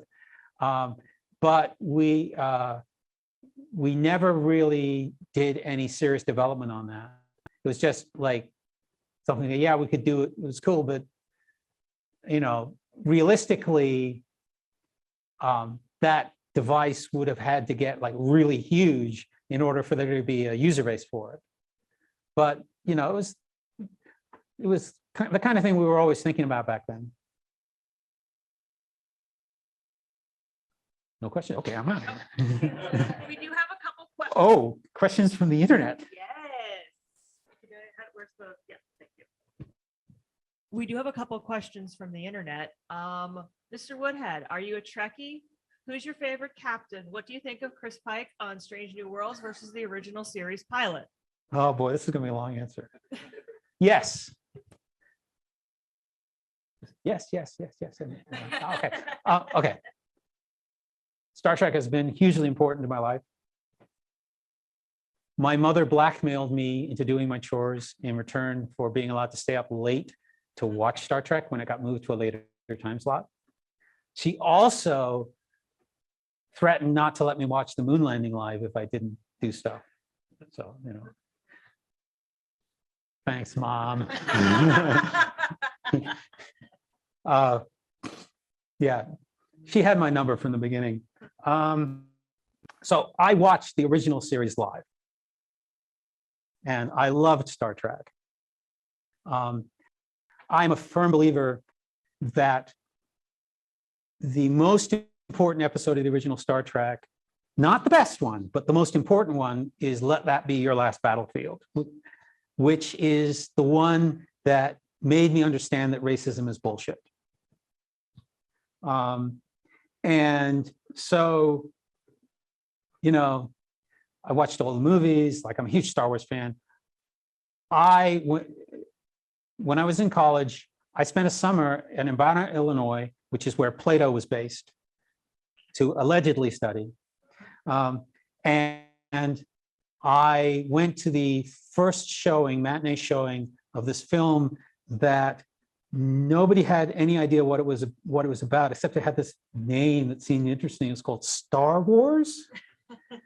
And I have this distinct memory, like everybody in the audience was blown away. And it was like maybe a third full. Only hardcore fans would come to the matinee showing. So it was like a third full, and we were just completely blown away by this movie. And then when the movie ended, basically everybody ran out and they immediately formed two lines. One was a line to get tickets for the next show. The other was the line at the phone booths to call people and tell them, you have to come and see this movie. And remember, I don't know if you've ever seen the original Star Wars trailer, the original trailer that they did, theatrical trailer for Star Wars. It's awful. Okay, it does. You would think it was Battle of the Planets or something, it's really just like really bad. But so I have, with one exception, I have a streak of seeing every new Star Wars film opening day, very first showing. And the only one I missed was Return of the Jedi, and that's because I got to see it 2 days earlier than that. So yeah, Star Wars, huge. I got a satellite dish so I could catch the live feeds, the wild feeds of Star Trek: The Next Generation. Okay, and so I've watched all the Star Wars shows. Oh, sorry, Star Trek shows. As for Strange New Worlds, I think it's the best thing they've done since the original series. I mean, Next Generation, yeah, it's good, but in terms of the way it just absolutely nails the spirit of the original series, and the way the original series just really went and tried to, talk about current problems through the lens of the future. I think that Strange New Worlds has done that better than, or at least at a kind of like more consistent and high intensity than anything since the original series. So like I love Strange New Worlds, and I can't wait for the next season. I'm already like in withdrawal for it. What was the last SurTech title you were involved with? That would probably be Wizardry 4. I mean, Wizardry 4 was the last one where I was just like, the prime person, and anything else would just be sort of incidental, like Star Maze, like it says that I did the design for it. I don't really have much of a remembrance of that, except maybe I said, well, gee, why don't we just do asteroids inside of a wizardry maze? And how would that look? So, all the other stuff, it was mostly, me being a resource in case I was needed. It was not my primary thing. Oh, yes. I was curious, at what point in the development process of Wizardry did you guys decide to name the main characters the reverse of your names? And like, whose idea was it? I don't have a strong recollection of who it was, who did that. It was probably me, because it's the kind of stupid thing that I would come up with. But it was like many things in the original game, some of which were actually accidentally disabled, and didn't or they're in the database, but they actually never actually happened in the game, are just dumb jokes. And so, but hey, I'm the original Trebor, except no invitations. And I've been, it's been sort of my online identity since that time. And so, you know, happy accident. It's, you know, if you throw enough darts, eventually you're going to get one or two in the center of the dartboard, even if you suck like me, you know, throwing darts. Yes, sir. Wizardry inspired the creation of games like Dragon Quest and Final Fantasy in Japan. I know you were too busy building Wizardry to play it, but did you play the games that it inspired? The question is, did I play the games that it inspired? Not really. Like I didn't play any of the Ultimate games or any of the other games that came out. It was a combination of being too busy and you know, I would, you know, I'd look at them and see what they were doing, but it didn't seem to be particularly relevant to what I was doing.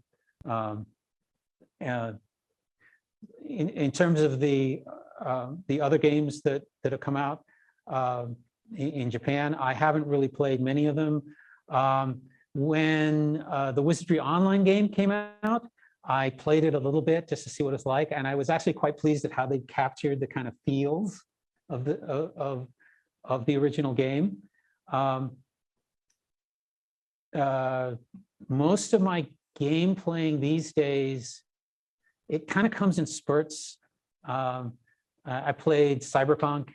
I really enjoyed that. There's a game that I played last year that I really recommend. It's called Dyson Sphere Program, which is like a Factorio type of game.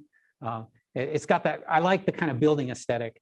But one thing I kind of like to do in games, if they allow it, is build computers inside the games. And I was really upset that Fallout 4 has a bug that doesn't let you build large electronic circuits. So like I could make a memory register, but I couldn't make an adder more than 6 bits, and it was like really annoying. You know, I'm not that big of a gamer. It comes in, you know, every year or two the game will come out, and I'll play it and really enjoy it, but it's not something I do daily.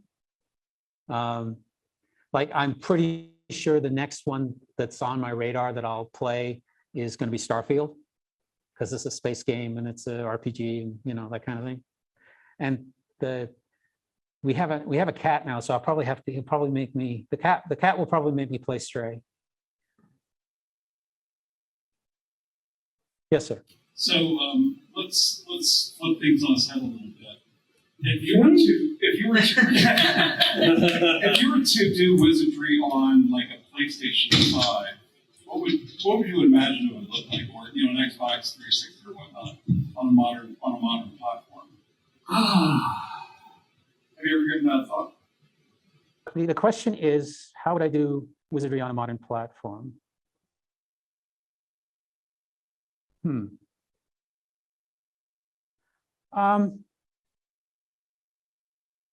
I think it would look similar to the kind of open world games we have today, but I'd like to capture that kind of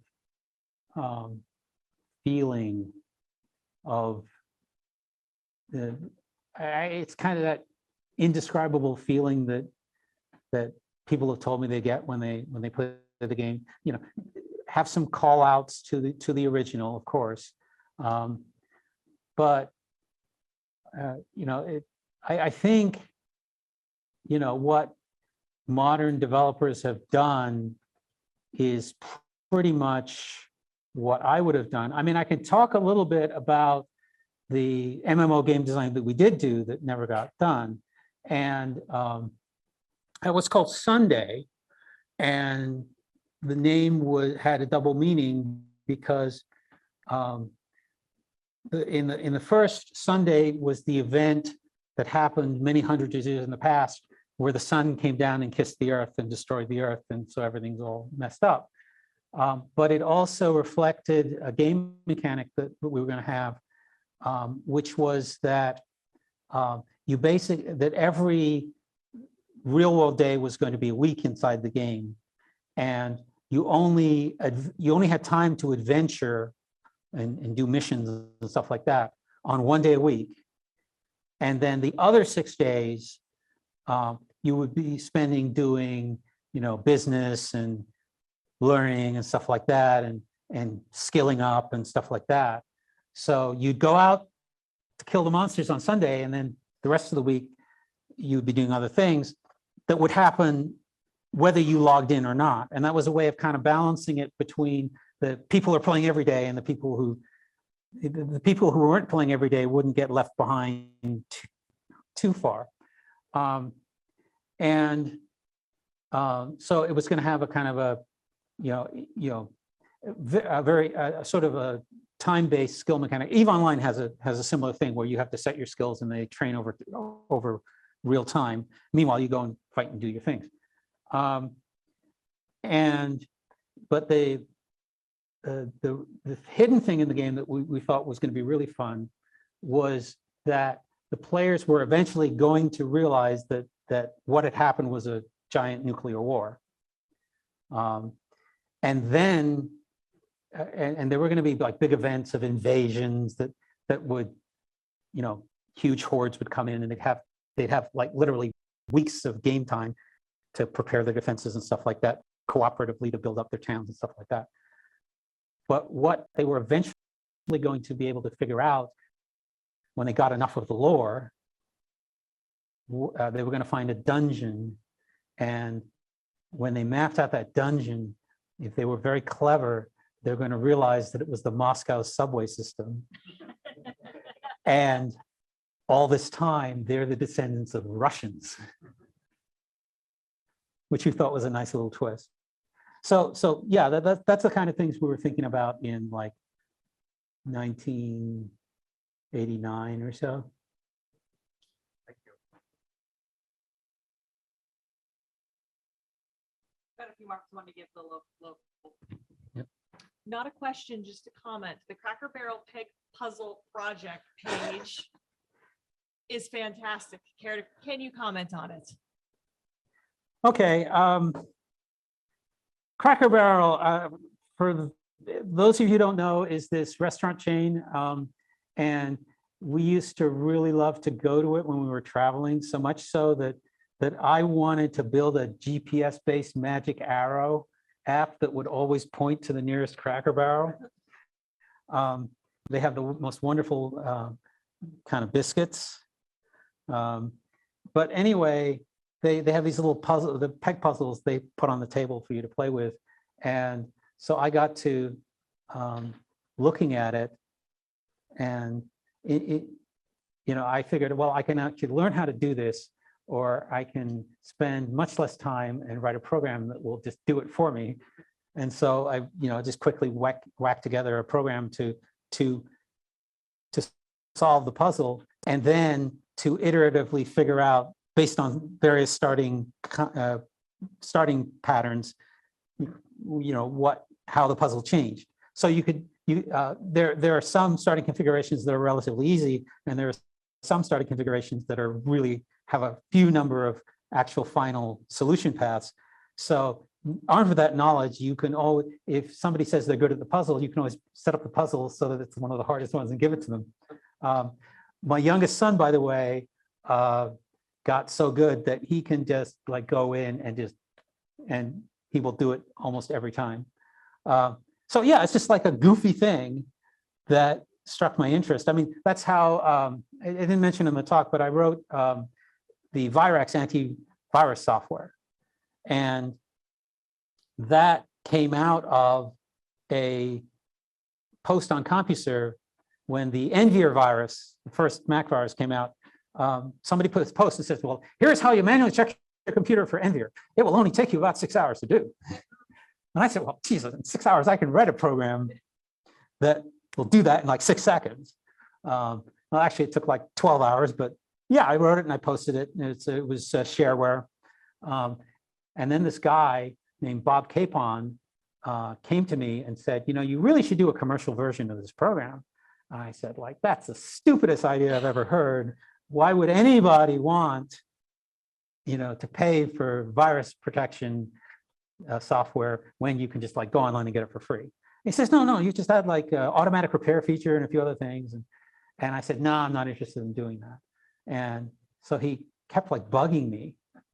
And finally, I got so annoyed at him. I says, look, I'll do it on the condition that you don't call me until I've finished. And he kept his word. He did not call me until he finished. And so I wrote the program and I kept it updated for a few years. And then we passed on the support work to another thing. And then he sold his company. It was very successful. He sold his company to another company, which sold their company to another company. And that company said, why are we paying this asshole royalties? And they clean roomed their own product to get out of paying new royalties. Yeah, that was a crazy story. Yes, sir. You talked about your Cracker Barrel programming. What programming language do you reach for today to write things like that? The question is, what programming language do I reach for today? Usually it's Python. I tend to pick up a new programming language every couple of years, just to see what they've done. Like there's a functional programming language called Elm, which is very interesting.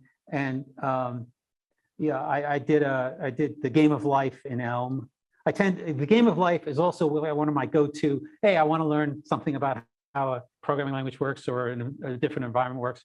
I'll implement the Game of Life. Like the NAND to Tetris computer, virtual computer, I implemented the Game of Life in its assembly code. And because it's a nice familiar project, the outlines of it, and so you can it lets you see what the differences are. So yeah, Python. Python's the one I tend to use most recently because it's just so easy and available, and it's got the power. So what do you attribute Wizardry's success in Japan? I am not the right person to ask that. I am completely confused. I mean, I think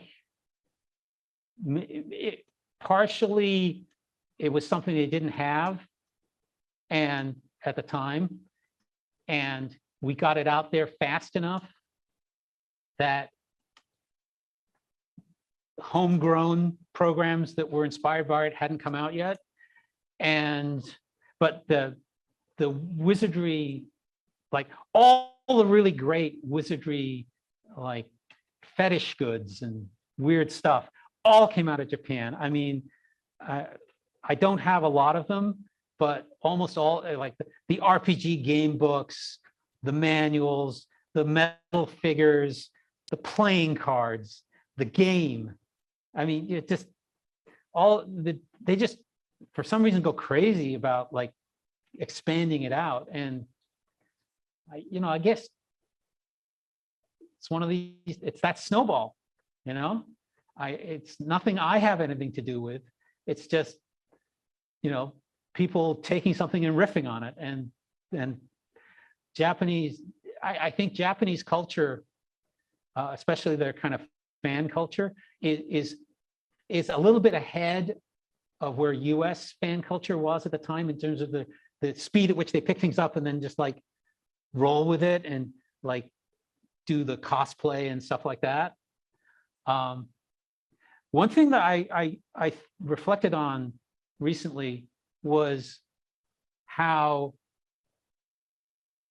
Japanese and American culture kind of ping pong on each other. Like the Japanese were into cosplay a lot earlier than US was. And then the US anime fans started to pick up on it and they started doing cosplay. And then cosplay became broadened out to outside of just anime fandom to other fandoms. And then it kind of mutated into the Halloween party, the Halloween dress-up party for adults, which never happened 20 years ago.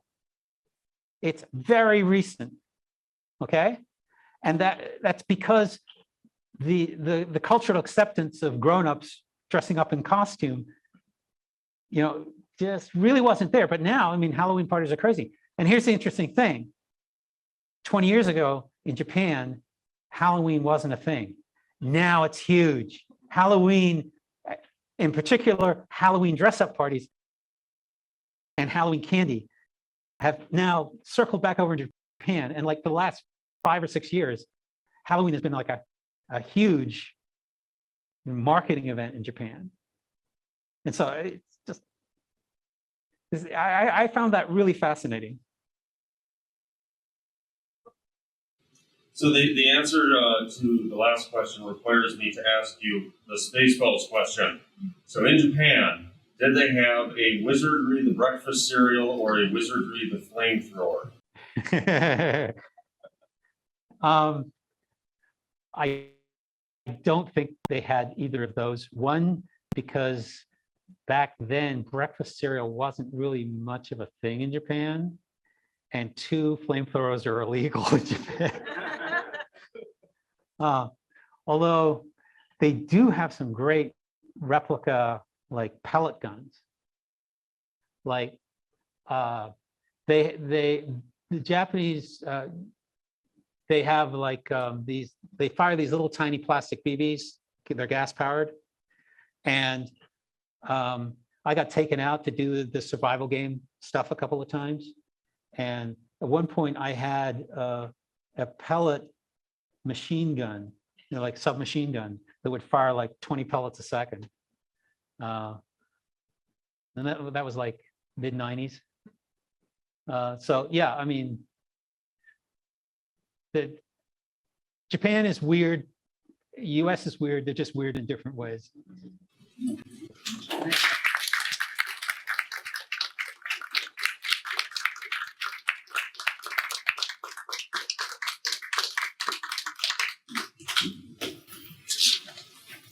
So, well, actually, the first question on the question list is about the spoons, the Wizardry spoon. I don't have a Wizardry spoon. I probably do have one at home, but I couldn't find one. I wanted to bring it. But basically, Fred Siratek's company, Commemorative Gifts, which was the company that I did work for when I was thrown out of Cornell for a year, that was their business. They made, they had a die maker who worked in his day job was working for the Canadian Mint. At least this was the story that I was told. And he would make dies so that they could emboss coats of arms and crests and things like that in spoons.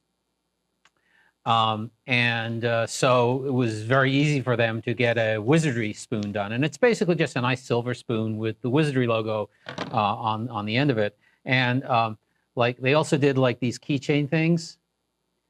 I don't know if you can see this, but that's a Wizardry keychain. And all sorts of stuff like that. So yeah, that was their original business before they got into this silly software business. So I guess I can say that one's done. Then Kevin asks about the bug in importing characters. I have no memory of that whatsoever. I'm sorry. Okay. Feel for anybody who wants to pop in with a question. Please, like pop in on live because, I'm happy to answer these ones on the scroll. Oh, it looks like we're getting new ones. So, okay, good. Real Genius. Yes, I have a credit in the movie Real Genius. If you watch in the credits, you'll see me as the hacking consultant. The original plan that they had was that there's a sequence when they're waiting for their opportunity to break in and get aboard the airplane. And originally, I think the guy's name was Holyfeld, the guy who lived in the secret area, was going to be playing Wizardry. And then at the point where they finally broke in, he would hit a key and the game would start playing itself because he programmed a computer to play it. That didn't make it into the final cut of the film, but they did bring me out, and I gave them some feedback on how some of the displays should look. And the one that you see most prominently in the film is when they're trying to figure out the data format, and there's they try a couple of things and they don't work, and they were all like, well, I explained to them how they could have it. Well, you could try it as this, you could try it as a vectors, and it would look like this, and so on and so forth. I didn't actually do that. I just sort of provided some sketches and outlines. And I actually still have a copy of the original shooting script of Real Genius. And there are some jokes in it that got cut that were truly disgusting. So let's see. Can we defeat Lord British? I have no idea.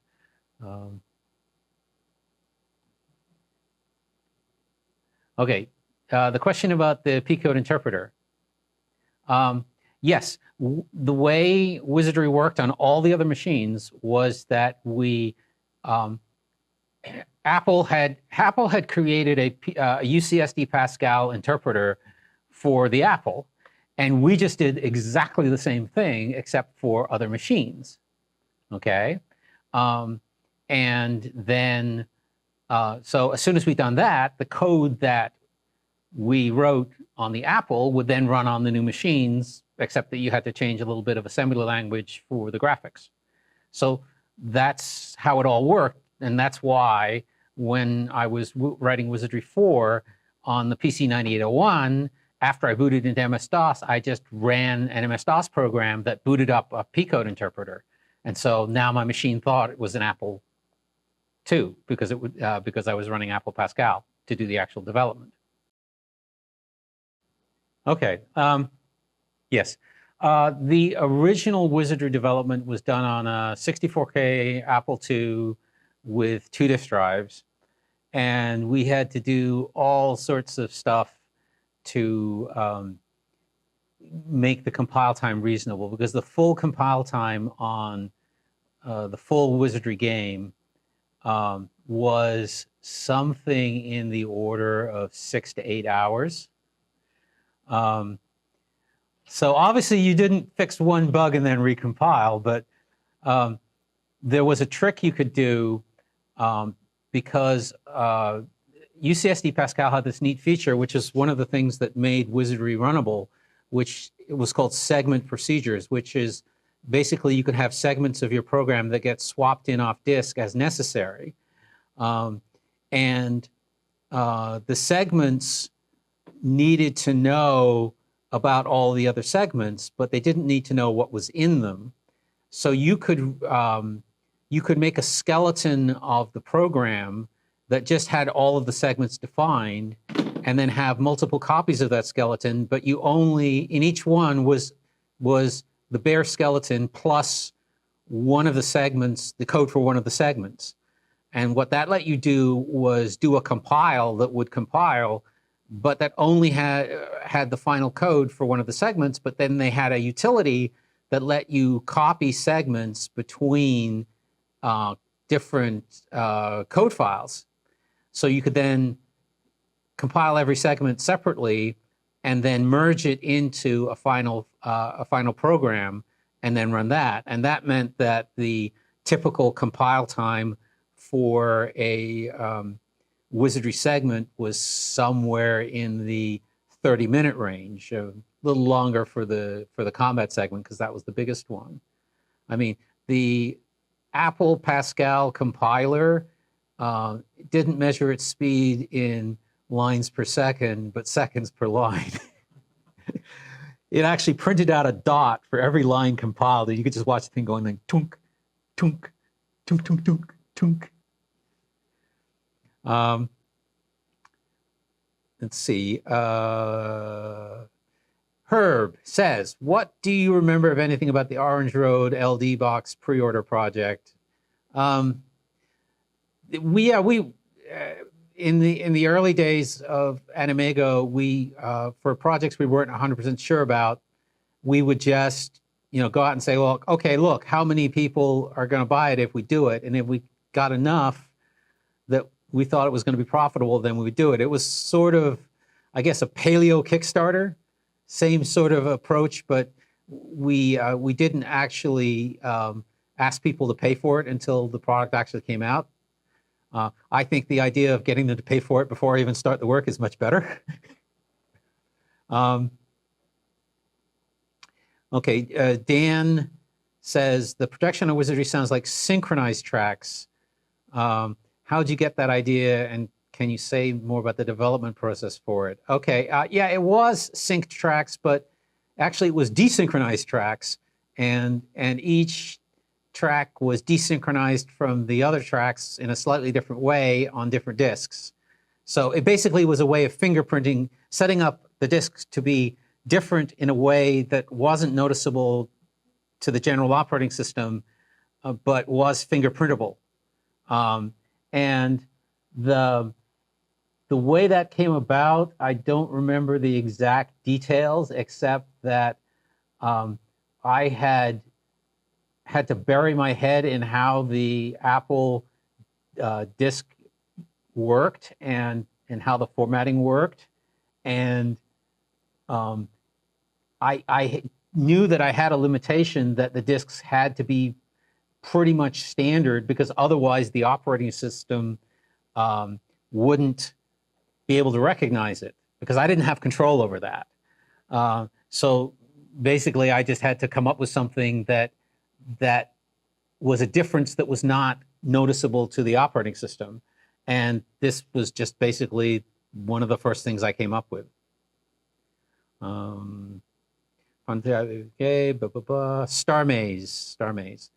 I don't really have that many recollections about Star Maze. It was, just one of the things that was going on, and I know that there were some technical challenges in getting the scrolling to work nicely, but it wasn't. I wasn't like really doing the coding on it. I would do a little play testing, and come up with some game ideas. Let's see. How do you get Apple Pascal to run on an MS machine? I think I've asked and answered that one. So I have a follow-up question. Sure. On the comment up about from Mike. Yeah. Talking about, it was fun to hear about the first box software. Yeah. Wizardry. Do you have any extra boxes that are laying around that you might want to sell to some KansasFest people? No, I've got like a couple of boxed Wizardries, mostly the Japanese versions, and that's it. I mean, I gave back almost all of my Wizardry stuff when I parted ways with Surtech, and in retrospect, but I've never been like super sentimental about that kind of stuff. The things I get really sentimental and attached to are things that other people have given me. You know what I mean?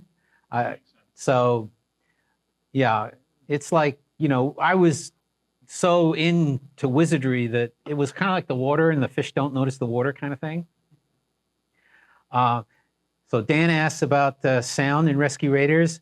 I don't really remember, but it was probably cut because we couldn't get it to work, because it would either degrade the performance too much, or we just didn't have the space for it, or something like that. Or we ran out of money and couldn't afford to hire somebody to compose music for it. Did you ever release the version of copyright? No, we never did that. I never actually really programmed it, other than checking to see whether or not it would be possible to do. Because as I said, when I floated the idea, people immediately said, we're going to get sued. So it was more of just a fun thought experiment than anything else. Do you still support the backer support app? The what? Backer support? Did you run a Oh, yeah. Okay, yeah.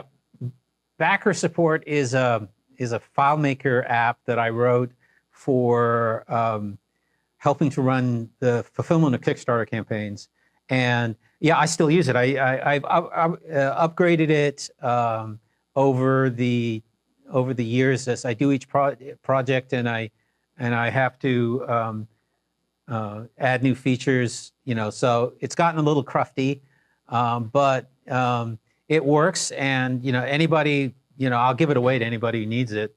It's got to have a bit of a learning curve because it can do some insanely bizarre things that are only useful if you are fulfilling Kickstarter campaigns. But like we just shipped a campaign like a few months ago, and all of the labels and everything were all printed out using that app.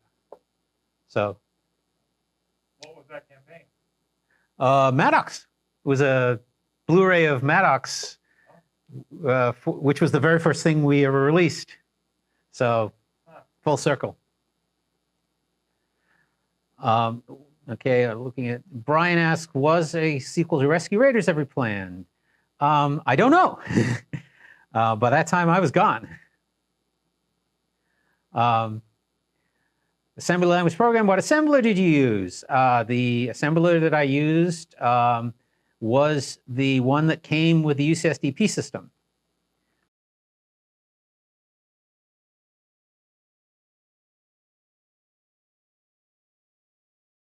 You said, and the question about copy protection, can you put in terms of like % of dev time, shifting the track gap, blah, blah, blah. Yeah, it wasn't that much because the copy protection was done in the summer before Wizardry was released. So we at that point we had slack time, so it didn't really take up that much. I think it took me a week or two to get it working. Okay, editors. All of the editors, the original editors I wrote for Wizardry were text-based, except for the level editor. The level editor did have a graphic editor. As I recall, you would move a cursor around, and then you could change the up, down, right, left walls, because every wall in Wizardry, every square has a wall in all 4 directions, which is why you can do the one-way doors and stuff like that. Then you would also you also had to flag whether or not a square was in a room, and I think you had to flag whether the square was in a room, or it might have been a flood fill. I don't remember. You also had to specify a few things like whether or not the square triggered a special effect. And now we come to the Wizardry anime. That was done in Japan. I had like 0 to do with it. I didn't even find out about it until like they'd done it. I've seen it. It's very strange, and and let me put it this way. I have tried several times over the years to see if I couldn't get a license to it just to release it for shits and giggles. And I have never been able to do it because the rights to it are so like insanely convolutedly locked up. Okay. Kent asks about office life at Surtech. That's a good question. It was just sort of like, I guess if you've seen the TV show The Office, it was pretty much similar to that. Lots of misfits, misunderstanding each other a lot. And like I was a little bit kind of in my own bubble because, I was very shy and very sort of socially inept. So I kind of concentrated on just doing my work, and like the programming teams for the programs are very small, 1 person, 1.5 people, that sort of stuff. And a lot of stuff, sort of came in half finished from outside and then got cleaned up. So yeah, it was just a tiny little company that's just sort of stumbling along trying to figure out how to do things. Okay, the answer about Arthur Brito's Armor Alley. Okay, question about wizardry graphics. Can you expand on this? Okay, yeah, the thing is that bit bashing in Pascal would be just ridiculously slow. So all we had was a couple of very simple assembly language routines. In the original one, it was things like, draw a line, erase an area, put a monster graphic into the area, and draw text. And so like the actual figuring out of the line draw, of how to draw a maze, that was done in Pascal, and then the coordinates were just sent to a little assembly language line draw routine. The UCSEP system had a neat feature called external procedures, which could be in other languages, and so you could write assembly language procedures that would appear to the main program to be Pascal code, so long as you followed their conventions for calling and returning values. You could incorporate them in your Pascal code just like they were Pascal. So oftentimes you might quickly write the code in Pascal and then convert it into assembly language as needed. And then when we did the window wizardry, that was the same thing, except all of the graphics were now character set mapped to a larger character set. So all of the background graphics for the maze were all built out of basically character icons, and even the monster display, when you saw the monsters in the maze, that was just a set of characters that we mapped. We just loaded in the graphics into the character set, so it just got updated that way. You meant, okay, so Brett says, you mentioned you did some assembly programming too. Okay, I think I've just answered that. Yeah. Did you need to sacrifice any game features due to the limited amount of memory you had to fit into? That's a good question. I don't have any strong memories about that. Certainly nothing really of any significance. We knew how much we had a pretty good idea of how much less memory we'd have when we ran between 64K and the 48K runtime system. So we could be pretty sure that it would run on the runtime system even before we got it. And so it was just a matter of making sure that we had a little bit of wiggle room, or at the very least, I know I spent a little time and identified potential optimizations that I could do if I had to save space. But we were fairly cognizant of the need to be space efficient at all times. That's the reason why if you actually decompile Wizardry, you will not find any of the spell names in there. That's because the way it worked was I hashed the spell names to a number and then did a big case statement on the numbers. And I thought this was pretty brilliant because nobody had taught me about hashes until this point.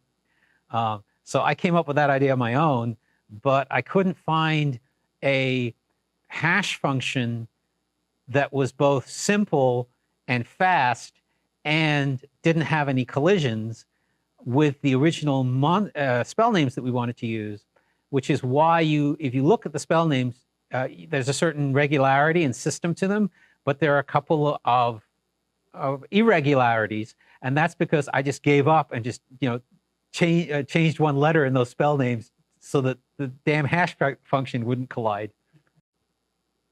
Franklin Ace computers couldn't play the game. That would have to be some really subtle thing about the way the Franklin Ace worked. I know we had Franklins in the office and they seemed to work, but they might have been more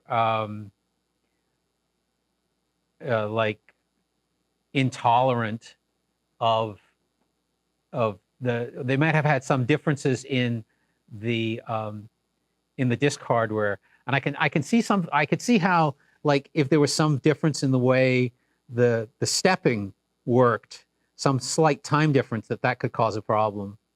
Or if there's a difference in the processor speed, that would definitely cause a problem since we were using that to time things. And that's the bottom of my list so far.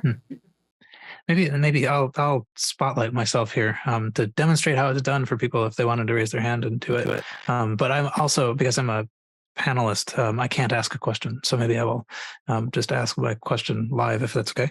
Sure. So the Wizardry 2, the Knight of Diamonds, I was kind of curious about this. So the first Wizardry was in a box and it was very, very elegant. I have it here. But anyway, the sort of it seems like the first edition of the Knight of Diamonds was in a little folder, like a sort of add-on pack or something.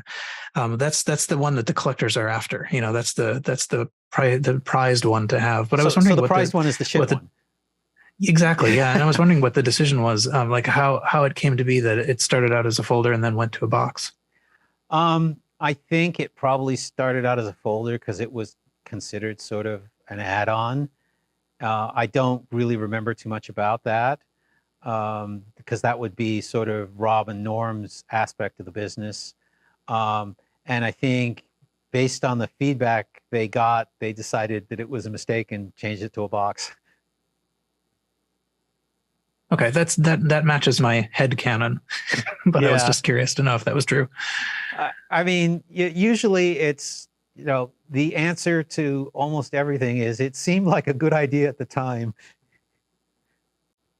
Does the original Wizardry 1 pre-release splash screen exist somewhere? I have no idea. That might actually be on the Dungeons of Despair discs. Because the animation was another one of those summer projects. How did you use the serial numbers on Wizardry discs?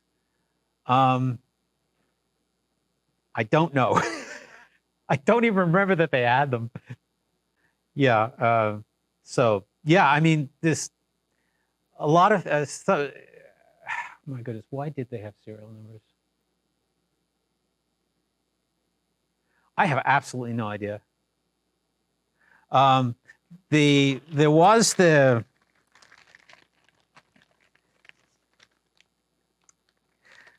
thing about the Mordor charge card, and the number on the Mordor charge card was the input to the hash function that would direct you to the right place in that silly booklet to get the code that would make the game run. Of course, like I have one of the better Mordor charge cards. I don't know where numbers 1 through 3 are, but I've got number 4. But yeah, I mean, there's a lot of things like that I just don't have the answers to. Apparently, yes. About the copy protection. Yeah. Nope, they just did it. I didn't find out about it until well after it came out. So, any idea how many total units of Wizardry sold? No, I have absolutely no idea how many total units were sold. And if I did know, it would probably mean that there would be a lawsuit because somebody screwed me out of some royalties.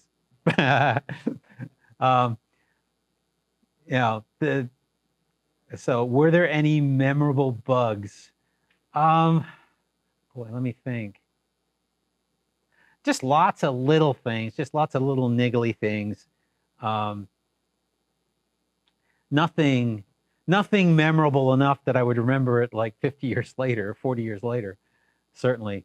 The ones that are memorable are the ones that made it into the game and then everybody found. Let's see, were there any significant design disagreements among the devs? Nah, not really.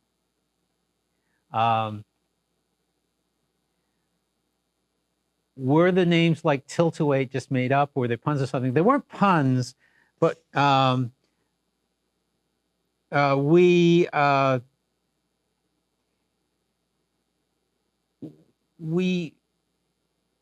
of wanted them to have some sort of an internal grammar, as if they were part of an actual language.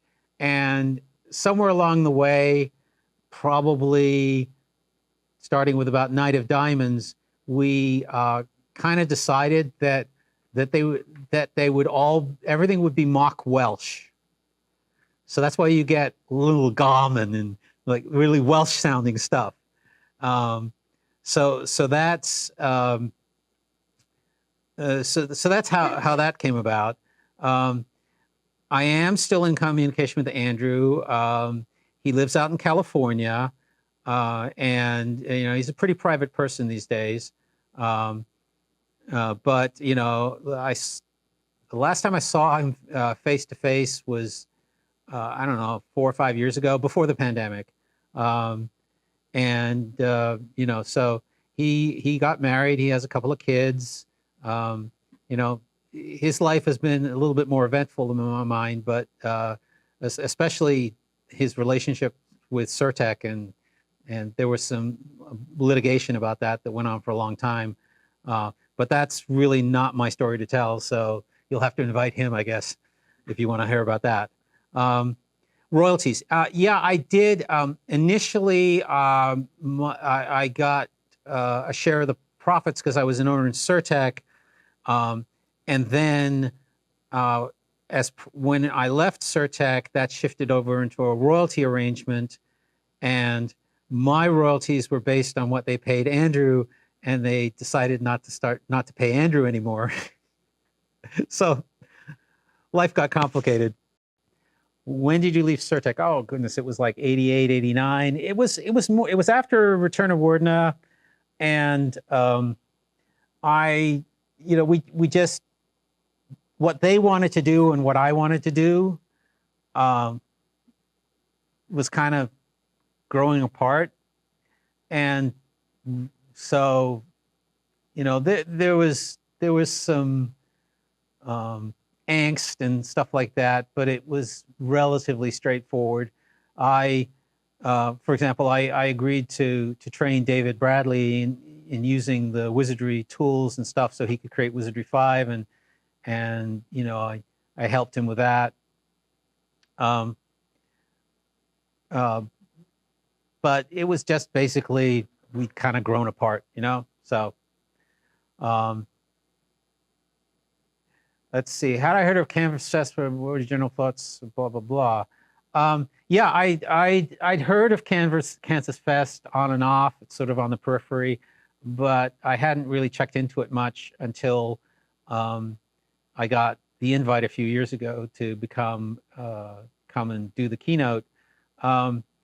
It's like, it's weird. I haven't really touched an Apple II since the mid-'80s.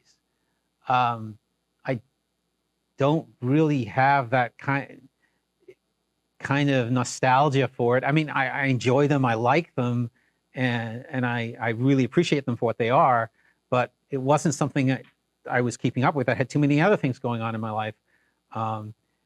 So it was just something that I'd done in my past that was fun, and now I'm doing other things that are fun.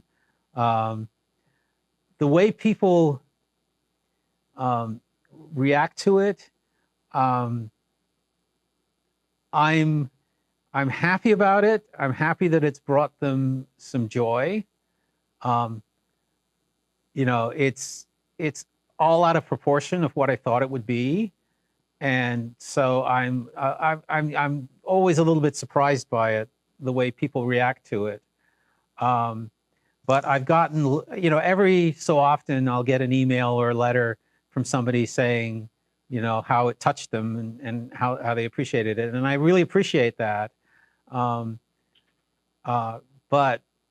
I think what it highlights to me, and I touched on this in the keynote, is that you never know when some little thing that you do, which you may do for other reasons or not understanding the reality of why it's important, goes on to have this kind of ripple effect. And so, I'm appreciative of that, but I look back and say, if I had known then what I know now about how these things interact, I think I would have spent more time and effort on it.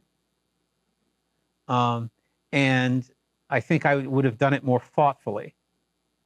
But I guess that's just part of growing older, and you get that perspective and kind of wisdom.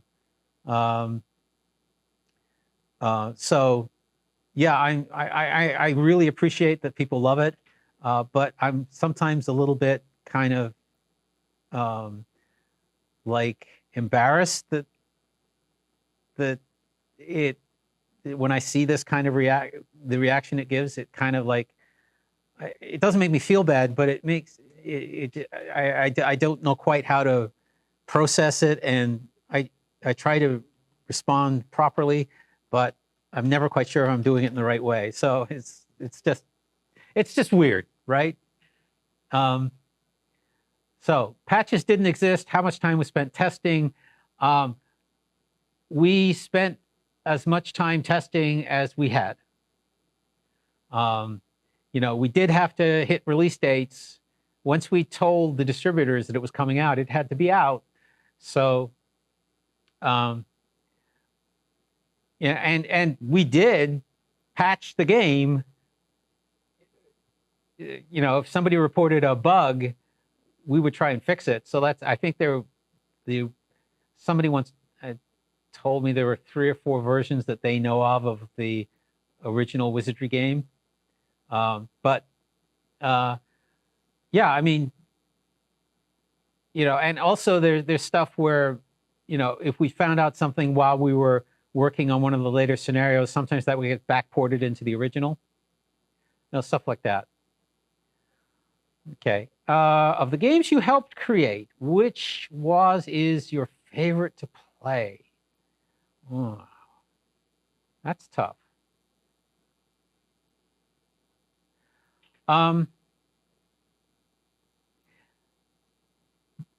This is kind of weird because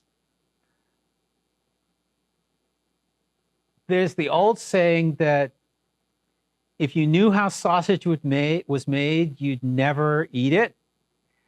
And to a certain extent, that happens with game development. It happens with the anime, and so on and so forth. So that you enjoy it while you're doing it, but then once it's done, you don't really have a reason to go back to it,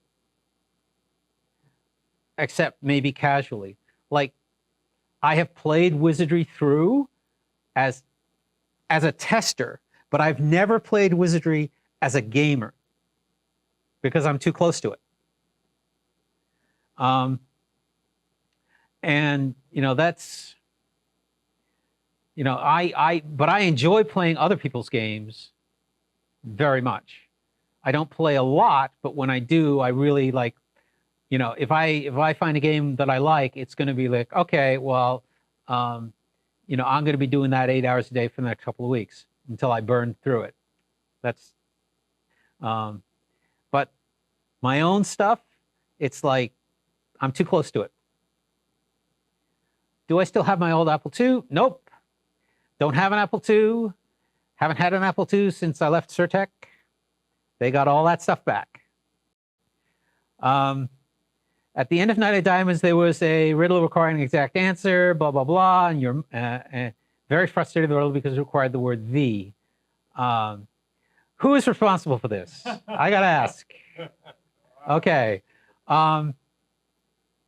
The quick answer is everybody. Everybody's responsible for this because I didn't think about it.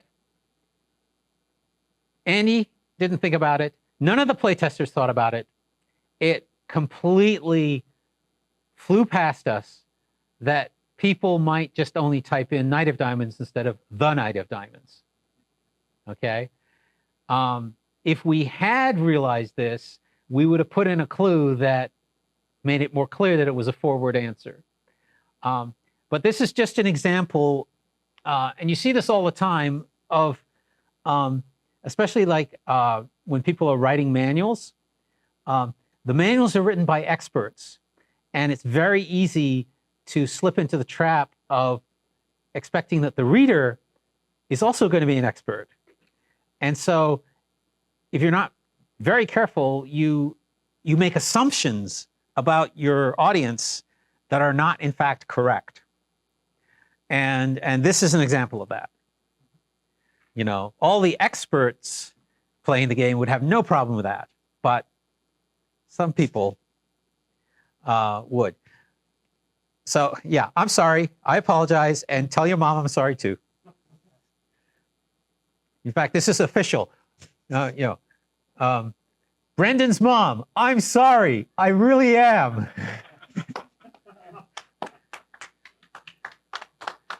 Best birthday gift ever. Yeah, right. Any recollections about using the Lisa? Yeah, the Lisa was an interesting machine. There was no Mac P code interpreter because the Lisa had a Pascal compiler. It compiled direct to 68000 code. And then you would copy it over and run it on the Mac. I had a Lisa, one of the really early Lisas, and with the 5 megabyte hard drives. I had a couple of 5 megabyte hard drives, which of course, you know, how could you ever fill that? I mean, it's just a huge amount of space. But that was a very difficult, that was the most, it wasn't the longest project. That was Turn of WordNet, but the Mac Wizardry was technically very difficult to do. Yeah, fellow Jeff says, I've never played a game I made start to finish. Yeah, I mean, it's like, because if we did, we would just feel horrible about ourselves. My friend's son is about to start college game design major. I believe creative arts. What advice would you give him, a young person starting on his journey? Oh my goodness. I would say don't get locked into what you think you want. The games business these days is basically it is a business based around the idea of taking the precious bodily fluids of young and talented people, extracting them and turning them into money. So, you know, there's a reason why, you know, people, if you read, people say the conditions in the games industry are so horrible, and that's because so many people want to do it. I personally am a big fan of the idea of, you know, see, if everybody's going zig, I want to go zag. I want to be a little bit contrarian and find a different path, a path with lower competition. That may be like indie games, for example. But my general advice to people in college, going into college, is that they should take a certain amount of their classes in areas that are completely different from what they think they want to do. Stuff like engineers should be taking arts classes and philosophy and writing and all sorts of stuff like that. Like the most memorable class I had in college was the Intro to Astronomy class. Partially because I found that I really loved astronomy, and partially because it was taught by Carl Sagan. which made it easy to love the stuff. But that kind of accident that can really make a difference down the road. Like I took, because I couldn't take a computer science degree at Cornell, they didn't have one at the time. I did a lot of psychology classes, and some of that, turned up later on in other things that I did that you wouldn't expect. Like one of the things we did when we were subtitling for the first time is we decided to use colored subtitles. Not because, we didn't really have any good idea, because we could do solid subtitles, so why wouldn't we? And so I happen to know from visual perception classes that yellow was a nice, good color. It was very perceptible. So we started using yellow subtitles, and then we used green because it was contrasting as the second subtitle color. And that if I hadn't had those psychology classes, that decision probably wouldn't have been made. So yeah, I mean, I guess I would suggest like not getting too focused. Try to get some diversity in your education, because that's really going to help you 10 or 15 years down the road. Having that, breadth of knowledge. I mean, and realistically, college isn't to teach you things; it's to teach you how to think. Okay. Any internal component person stands at WizMaker or the other Wizardry editors. I'm sure the business end of the company didn't really like them that much. As for me, I didn't really mind at all. Especially if it was a fan thing and it wasn't like somebody trying to sell it, then I was perfectly cool with that. So Marion says that that they wouldn't get into game programming because you would know the end would not be fun. Yeah, but I would point out that knowing how games are designed and having done it yourself would help you appreciate other people's games more and the decisions that they make. And so I think in many ways it would help you understand and appreciate the games you do play better. Plus, there's this intellectual puzzle solving thing where writing a game is itself like playing a game. You're just playing the game of writing the game. So that's like one of the weirdest things when I was building the robots, was that I realized that the mental processes that I was going through in order to figure out how to manufacture a part, how to like hold the part so I could cut the metal away to form the shape that I needed, was exactly the same as when I was writing software and debugging it. And I was very surprised by that. And yet, the more different things that I've done, the more I find that sort of mental loop that you go through is the same. It's just applied in a different way. Okay, let's see. Jeff. Yeah, Jeff, I did see that comment. So I think you were more saved by being a nerd than by playing Wizardry, but that's okay. How was Apple back in the day with developer support? I'm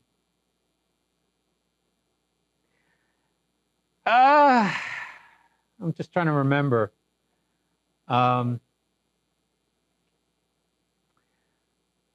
In some ways, they were very good and responsive in that, everybody had a few people they knew inside the company that they could call if they needed something.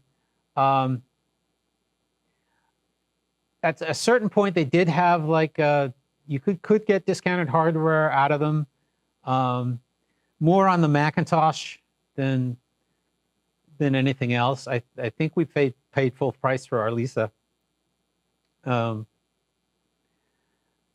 know, it was, you know, since it was a much smaller company back in that day, especially in the really early days, yeah, it was much easier to get things routed to the right person. You know, but I haven't been in a situation where I've had to really do that in a long time. Although I really do get pissed off that a lot of companies don't have good bug reporting systems, or they don't publicize where their bug reporting page is.